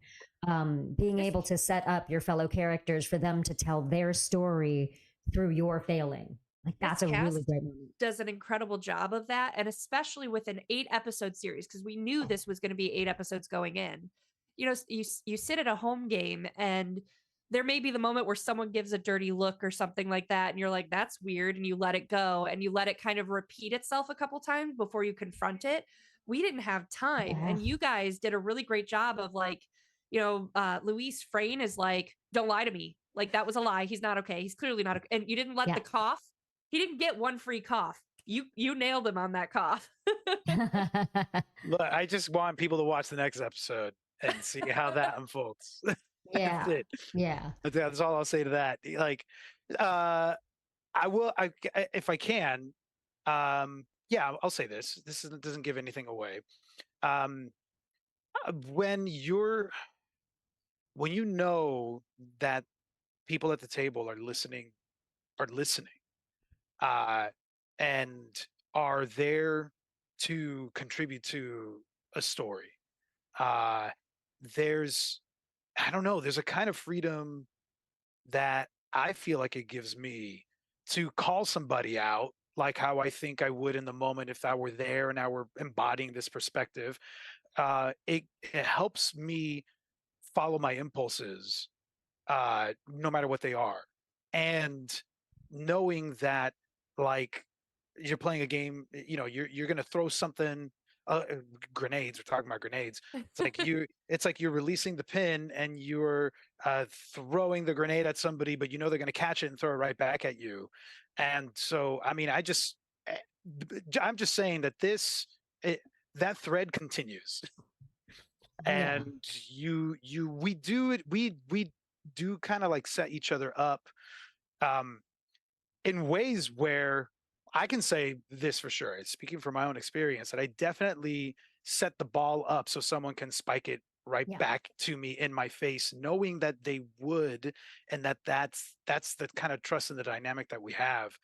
I don't know. I mean, there you have a moment. I remember you talking about this. Sorry to cut you off, but there's a moment in the next episode where after we cut the cameras, you were like, "Oh, I really wanted you guys to hear that and do this, and you did it, and I'm so glad you did." Because I wasn't sure if anyone was going to catch it, and it's those moments as a storyteller that are so exciting because you really are trying to help each other create this multifaceted thing that just wouldn't have existed if you wrote it yourself or if one person wrote it or even if anyone had written it, because it only exists because you are improvising it in the moment and because you're paying attention to each other, and you're not looking to like win or be the star or any of those things. You're looking to tell the story, and when are the times that you have to back off because other people's stories are bigger. And you know, there were definitely many moments in this whole series where I wanted to take steps back and be like, these stories are way more important than anything Trigger could say in this moment. So just sit back and watch. I'm sorry I cut you off, honey. Oh, no. I mean, I feel like the excitement that we both are having right now is because we know the trajectory of the story. Yeah. And I want I just want more. Yeah. Just like there's a lot that we do together with everyone else there too that I'm really proud of, and I'm really really happy to share it with all of you, and I'm glad that you're here. And I mean, I just can't wait to do more of it and to share with everybody else where we go with such a short amount of time. I mean, cumulatively, the episodes are about 2 hours long each, right? Yeah. That means it's like 16 hours of storytelling. And I've done shorter episodes of stuff that have had more hours per episode that were longer. And so uh, uh, uh, it's, I mean, I'm just gonna just keep ranting because I love this thing. I love the people that we did it with. I love the setting. I love the stories that the setting asked us to lean into, and Mm-hmm. that we, and we also made sure, because I remember Anjali, even in like our session 0, you were, very clear with checking in about the kind of character that you were playing, and some of what caused Trigger to be Trigger. And we were like, hell yeah, give me all those triggers. And Yeah, yeah, because you do want to check in, obviously, and this. I hope this goes without saying, but I think it's important for anyone who is just starting out in their TTRPG real life adventure and they're starting at new tables. It really, really, really matters how much you check in with each other and how much you let each other know this is a story. We are building a story, and everyone needs to feel safe. Everyone needs to feel respected. Everyone needs to feel valued. Everyone needs to know that there is give and take. And if you're playing an asshole, everyone needs to know you are playing an asshole, not being an asshole. And you need to be responsible for making sure that you are not crossing that line as you do. Well, yeah, and taking the time, if you've got a home game, the night ends, everyone packs up and leaves and doesn't really say anything about the game. Talk about the game. Like, this is for Yeah. you. You're all doing this and bonding together and having an adventure and storytelling together. How do you feel about it? Is it the story you were hoping to tell, and Mhm.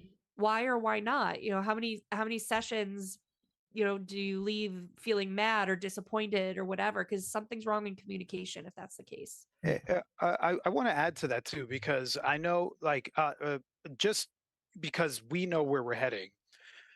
So Anjali and I, Trigger and Frayne, by the end of today's episode, uh, there's a trajectory that unfolds between the two of us that at times is very antagonistic, um, but really exciting. However, like what Anjali was saying, that we definitely checked in and made sure that we were all on board and checking in with each other before, and during breaks and afterwards. And I will say that no matter how far you and the table, it's not just us checking in with each other, because everybody at the table who's there witnessing it needs to be excited by that kind of unfolding story and dynamic. Yeah. I would, because it's not just between the two of us. Because Anjali and I can go toe to toe, like we can go there, but the second someone else is at the table and they don't even want to necessarily witness that, we will absolutely adapt and adjust accordingly. But with all that said, your characters have to have a reason to want to stay around each other. You cannot go so far to where you undermine their need to stick together. And they can be as flawed and damaged, and they could be projecting, they could be doing all of the, you know, unhealthy psychological things that we know to not necessarily embody in life, but are exciting for some of us to explore in story. Um, they can embody all of that, but still, you have to find a reason and a need underneath it all that they may not even totally be aware of, but you as the player have to understand that as part of the drive that makes them need to still be around the other person. And I will say, I know for sure, even though Frayne, I don't think totally understands, I know exactly why Frayne is gonna stick by Trigger side. That I know, And vice versa. I know why.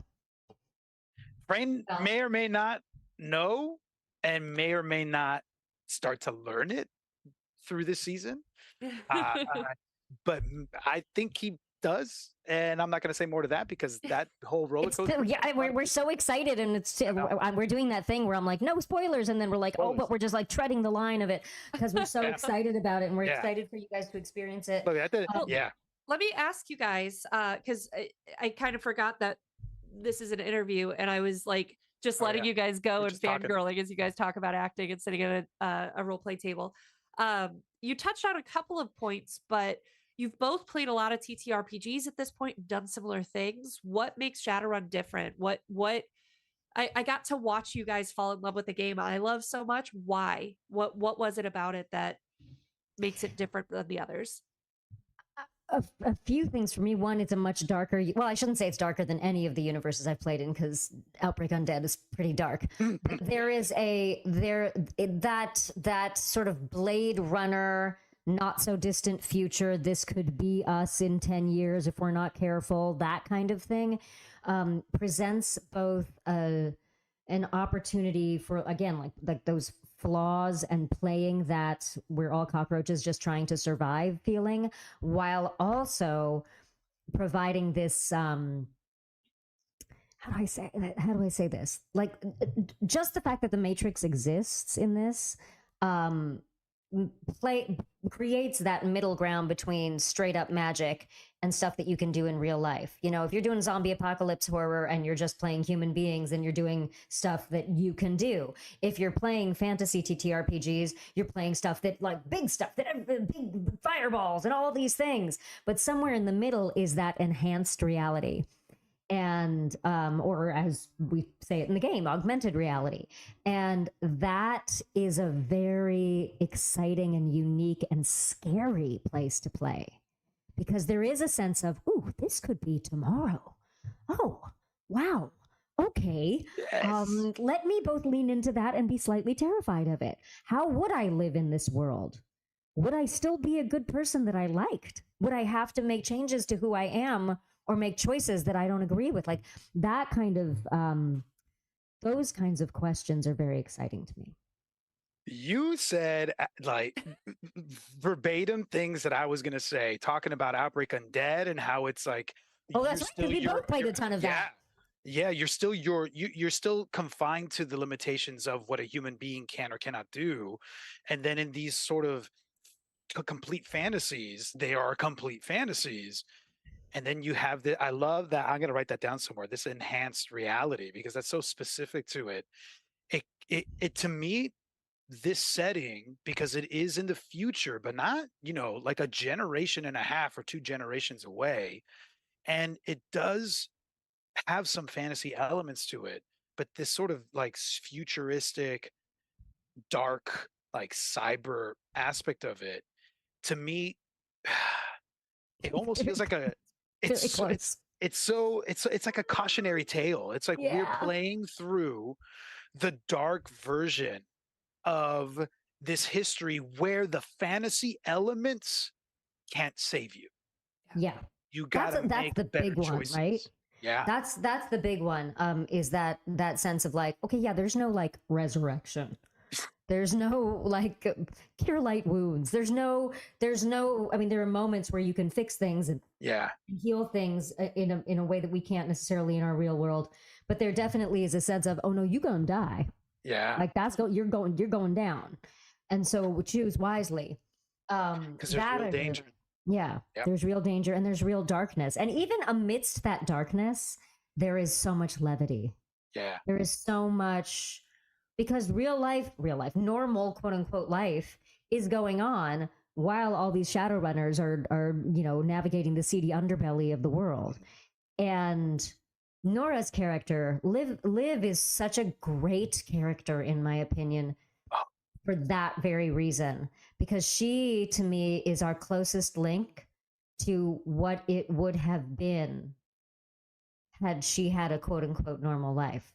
What would she have been? What would it have been like? And she plays it so beautiful with such, there's just this openness and has both to learn. Her character has that she portrays in her character, this just like this openness that has been thrown into this world of Shadowrunning, more than the rest of us who were like, life's tough, baby, get on board. Yeah.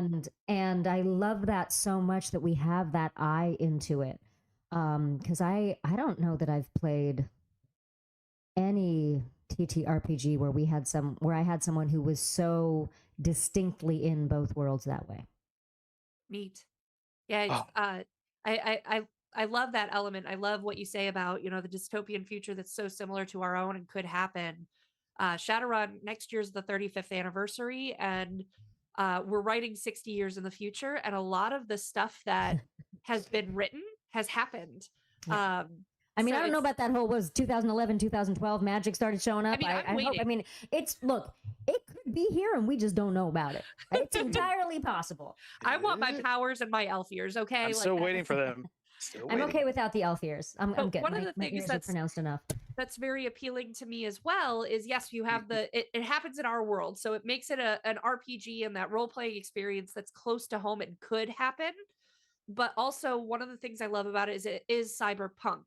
So it is identifying the dystopian elements. It is identifying, you know, that Torin has his own goals in mind, and so does Bitbucket, and so does the unnamed mega corporation that's after you. And like, you look around our own world at Disney and Amazon and so on, and how far off are we to that? But what I love about the punk element is it lets you make the choice to be subversive in your actions. Yeah.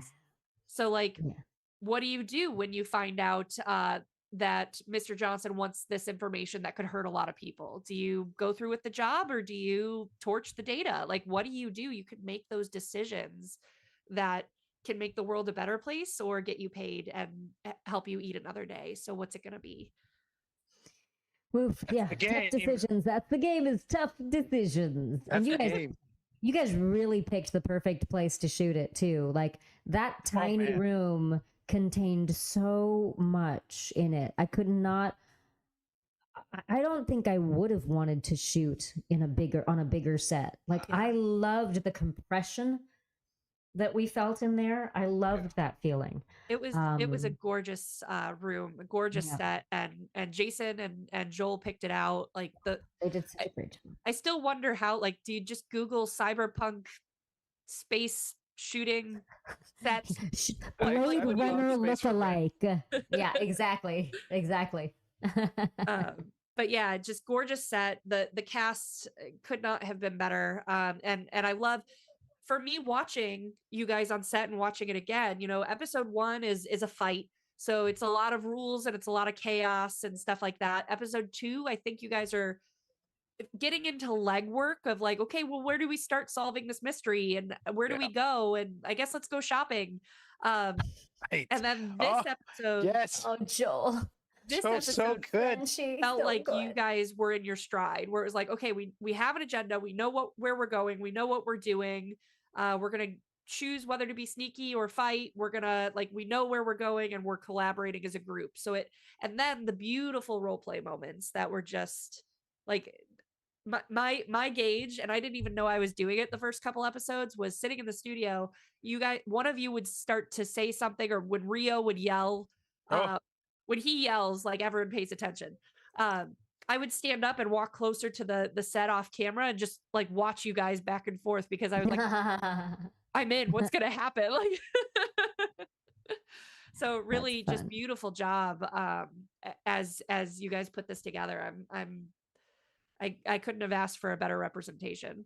Well, thank you for being the most incredible tour guide we could have asked for, because all of us came here not knowing what to do with ourselves.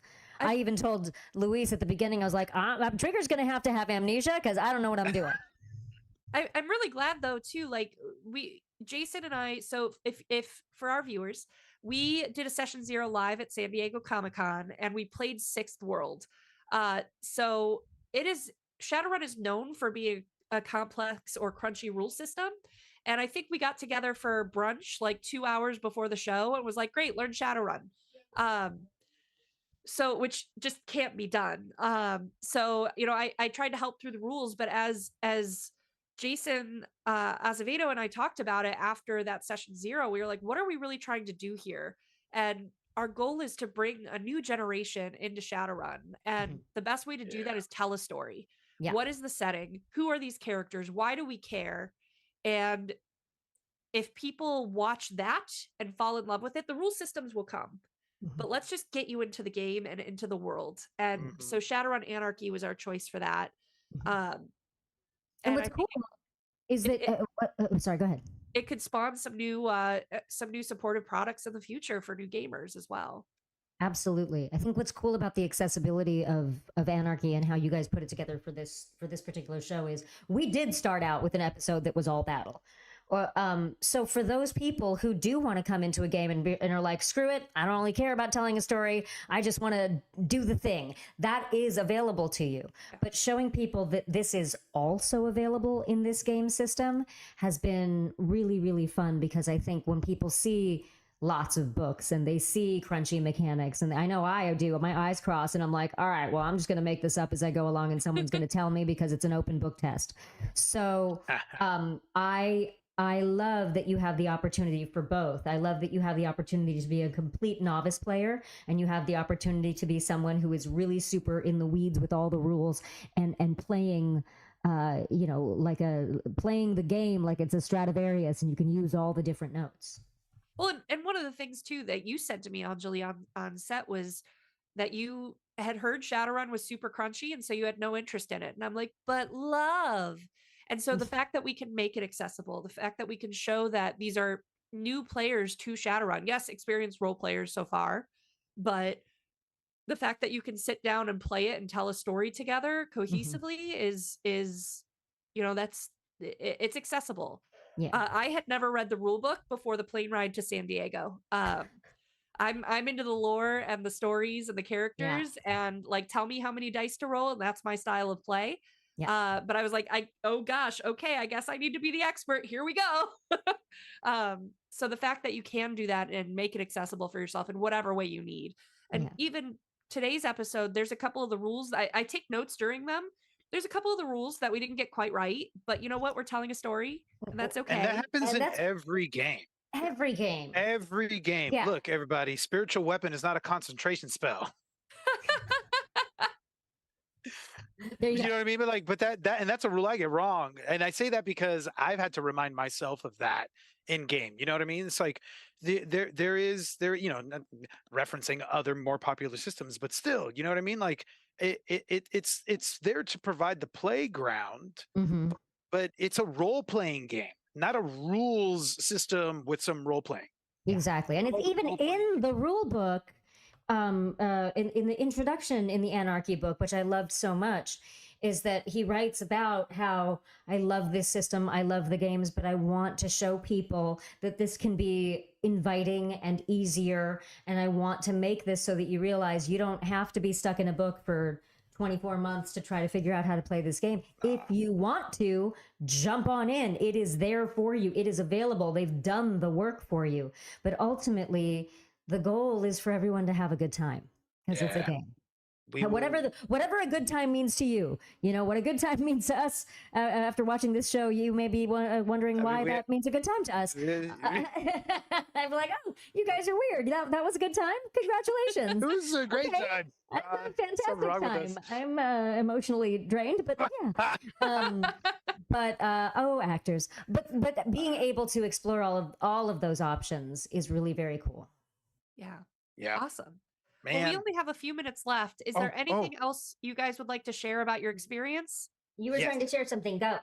I just wanted to bring it back to Christian and Rio and that motherfucker and his.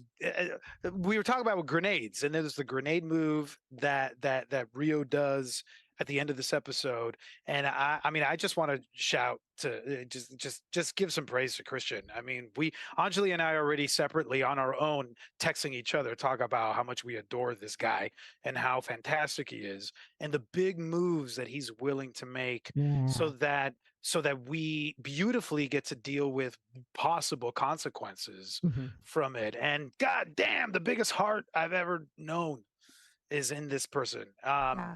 Like it's I mean, he blows up a vampire. Yeah. As you do. And you know, Immediately after telling all of us to be cool, I Yeah, be might cool, add, cool. hey I was everybody, be until I cool. wasn't. Gonna blow up a vampire. Yeah. Yeah. Yeah, be cool. It's so good. you each bring something so different for the table to the table. Like Anjali, gosh, you talked to you for 5 minutes. Like I remember at one point you were like, "Hey, will you do something for me?" And I'm like, "I will do anything for you."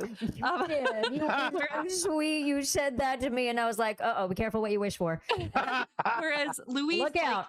you sat down at the table at that lunch before San Diego Comic-Con and had like 20 minutes of backstory for us, and I'm like, this guy gets it.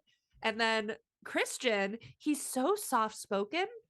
And I had that moment at the beginning where I'm like, are people going to be able to hear him? Are like, is he going to have moments to shine, or is he going to be overshadowed?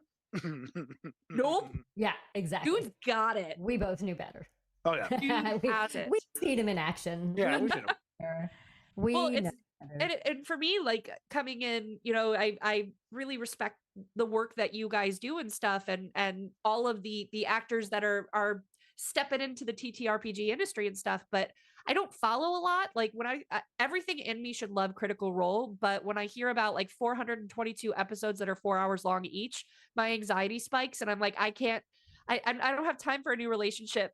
Like, so I haven't gotten to watch as much and see you guys in action.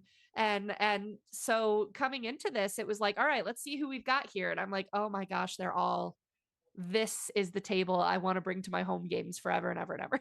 Oh, well, Wow, thank thank you. you. I think it's lovely that we have the option of both these bite-sized series, Critical Role has their three chapter series that both of us have done. 3 episodes. And then we've got something like this, which is 8 or 9 if you count our session 0. And then you have long-term games. It just shows the variability and the options that we all have with the storytelling, that it can really work in so many different formats. If I can add, and I already know Anjali's going to agree. If I may speak for us, having played in multiple different settings in the Dungeons and Dragons world, in Outbreak Undead, in Candela Obscura, in lots of these different worlds, these systems, the system and the setting can, to a great extent, define the experience that you and the people at the table are going to have. It's meant to provide the framework within which you experience the story and each other within the story. There's something about this Shadowrun thing that it scratches an itch, man. It scratches a real itch for us, for me, and I don't want to play this game without you, Anjali. So if I'm going to keep playing, No, this we're game, stuck. you're just gonna come. We're totally stuck. That's it. We well, someone responded to our post today about this episode, and I tagged you and I said, I think we found our new relationship for Shadowrun. Oh yeah, I saw that. Yeah. So, but going back to what the itch that it scratches, I know for me, I came in to this experience being like, you know what? I just want to play a punk. I want to play someone who doesn't know what they're doing, someone who is a hot mess, someone who is good at things but also really bad at things, someone who makes mistakes. I want the pressure to be off, to be the leader, to be the smart one, even though in the beginning it's put on Trigger. That becomes a thing that she then uses as a flaw. Like, I wanted the opportunity, and because of the setting, it was something that we could really take and run with, because this setting, I feel like this setting rewards fuck ups. You screw up. Sorry, I've cursed so much on this, and it's still not as much as I cursed in that very first episode. This setting rewards you for letting yourself fail, for letting yourself be ugly or gritty or whatever it is, the things that you maybe don't want to show in real life, but feel like, I feel like this is probably a very cathartic universe to play in as well, because there's a lot of stuff that we don't like to show, that we all try to, mitigate, and we try to not necessarily allow outside of ourselves. But heck, you can do whatever you want in Shadowrun. Yeah. Yeah. You guys are the criminals, but it doesn't mean you're the bad guys. Oh yeah. And I love that. That's so good. That's it. That's what it is. Yep. Cool. Well, we do have one question in the chat, and then we're going to say goodbye for the evening. From Turbo Turtle, is it hard shifting gears from one game system to another? Hmm. No, I don't think so. Uh, Oh, I, I mean, go ahead. You go ahead. I actually did exactly that. After Shadowrun, I went up to do Seattle to start Seattle by Night with a live show at PAX West.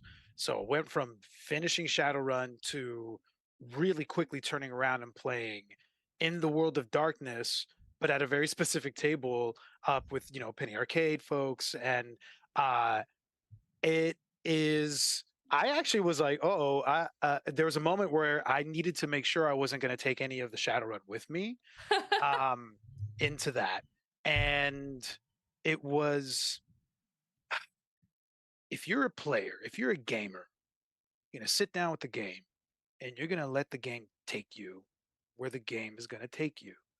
And the parameters are there. The world, so God, I hope I'm saying this right. I'm going to be not try to be too long-winded with it.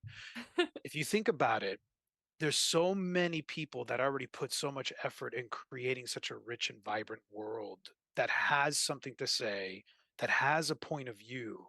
And if you just take a moment to sit down and let that pull you into that other world, it's going to take you.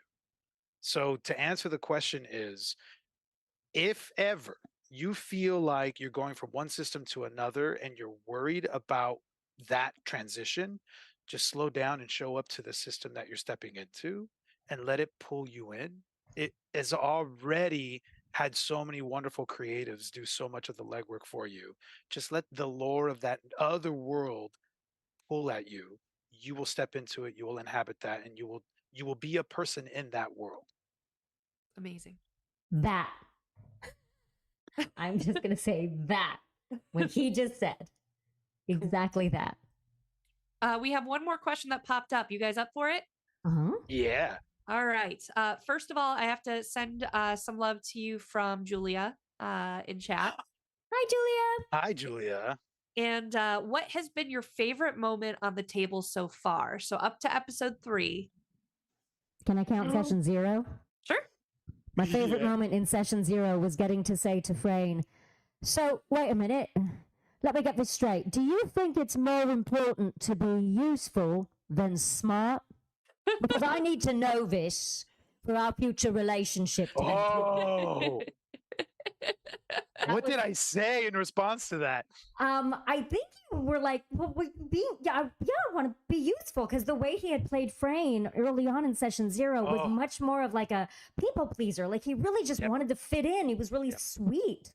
And I, being the asshole that I am, both in real life and as Trigger, just really poked at that. I just really wanted to poke at that and be like, ooh, who's the squishy thing? And that was a very satisfying moment. So I know it's weird to pick one of your own moments, but it's a very satisfying moment because he teed it up. He teed it up without even recognizing that he teed it up. And the through line of that, as it continues to play out, is pretty crazy.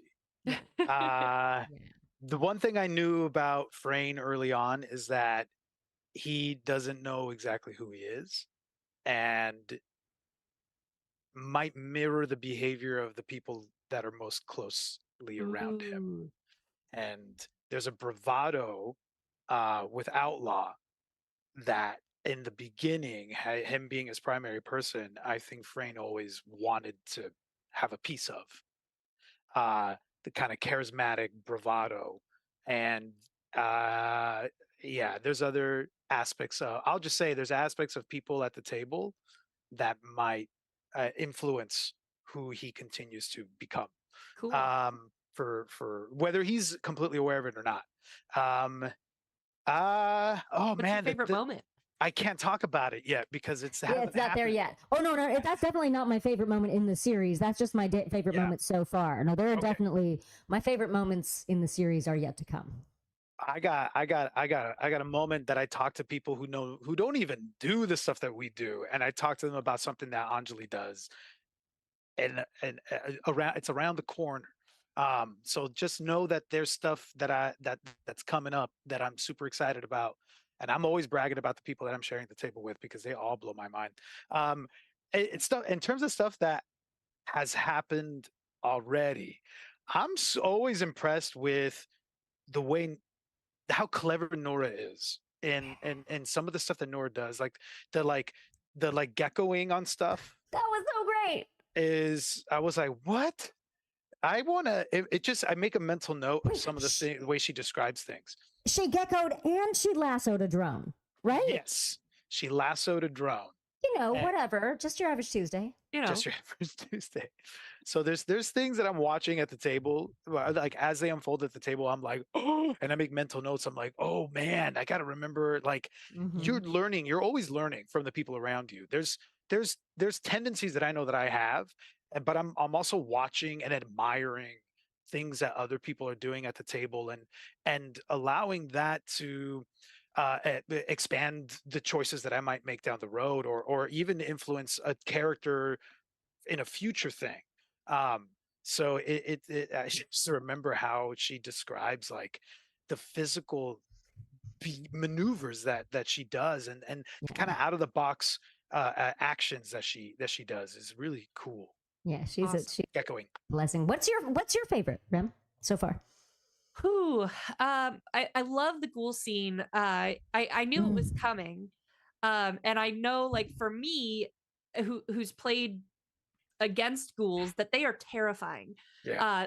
Things that like, these were former humans that got infected by something and morphed into cannibals that are living in the darkness and stuff like that. They are another thing that didn't come up, but they're dual natured, which means they can see both in the astral and the physical. So invisibility doesn't work on them. It did come up. Did it? I mean, Did it I didn't miss come that? up specifically. The explanation didn't come up why. But he said there was a moment when Nora was invisible. Right. And they saw And Catching up. they saw her. Yep. And she was like, but I'm invisible. And he was like, no, you're not. Well, you are, but doesn't matter. So Ooh. so like, they are super scary. And I think that scene is probably my favorite scene so far, but the moment that got me, and it got me again tonight, even though I knew it was coming, when they're like, when Rio's like, I'll throw it, I'll blow us all up, and they're like, we'll survive, but will you? And he goes, boom, and Yeah. like my jaw, like, Guess we'll find out. every time I'm like, so like, the fact that it got that reaction out of me again, where you guys can still surprise me in a game like this, I loved that. That was a great moment. I love that Jason is in the chat. Hi, Jason. And he did point out, I think this is, if we're not counting session 0 or even counting session 0, this is an exceptional one, is when we were all like, everybody's opening their hearts and talking about family. And you're like, well, I can't call you my family. I'm just going to call it straight out. Like, like that moment of reality, because the fact is these people have spent like one day together. And yes, you know, like, and you can feel that trauma bonding in real life, but I love, and I hope I'm speaking for Jason accurately, love that you just went straight in and been like, crash shenanigans. That's kind of what I would probably feel in real life. Although I might not say it, I would definitely feel it. Well, I love it too, because in D&D even, I feel that a lot, where it's like, we are around the campfire for my long rest, and I'm going to give you my entire life's backstory. And it's like, what?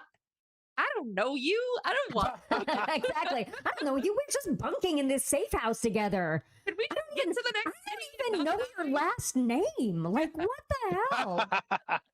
I love that moment got brought up, because I think good we've all call, felt Jason. it. Good call. Good call.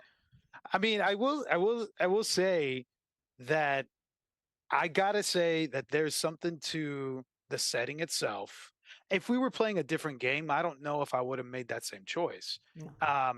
And if I were playing with different people, I don't know if I would either. I there's two things that I know contributed to me being able to follow that impulse, which is I know the table that I'm playing with is going to respond to it, and I know, and there's just something about the setting that is giving me permission to yes and with a no but.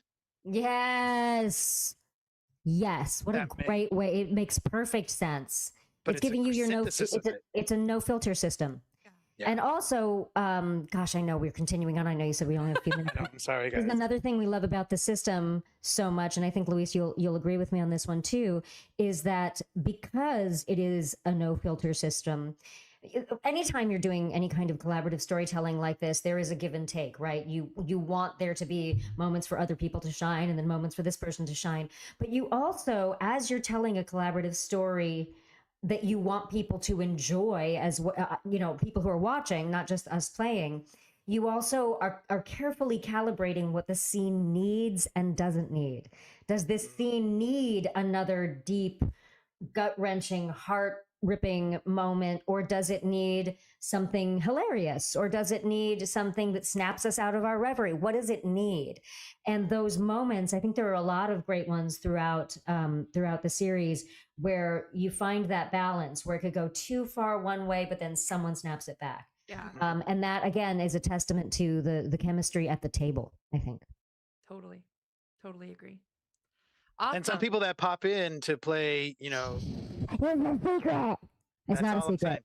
It's not a secret at all. I just realized it's not even remotely close to a secret. I'm just saying, some of the people that pop in are and reverse the energy of something with an incredible lightness and necessary lightness. Talk more about this person. How great.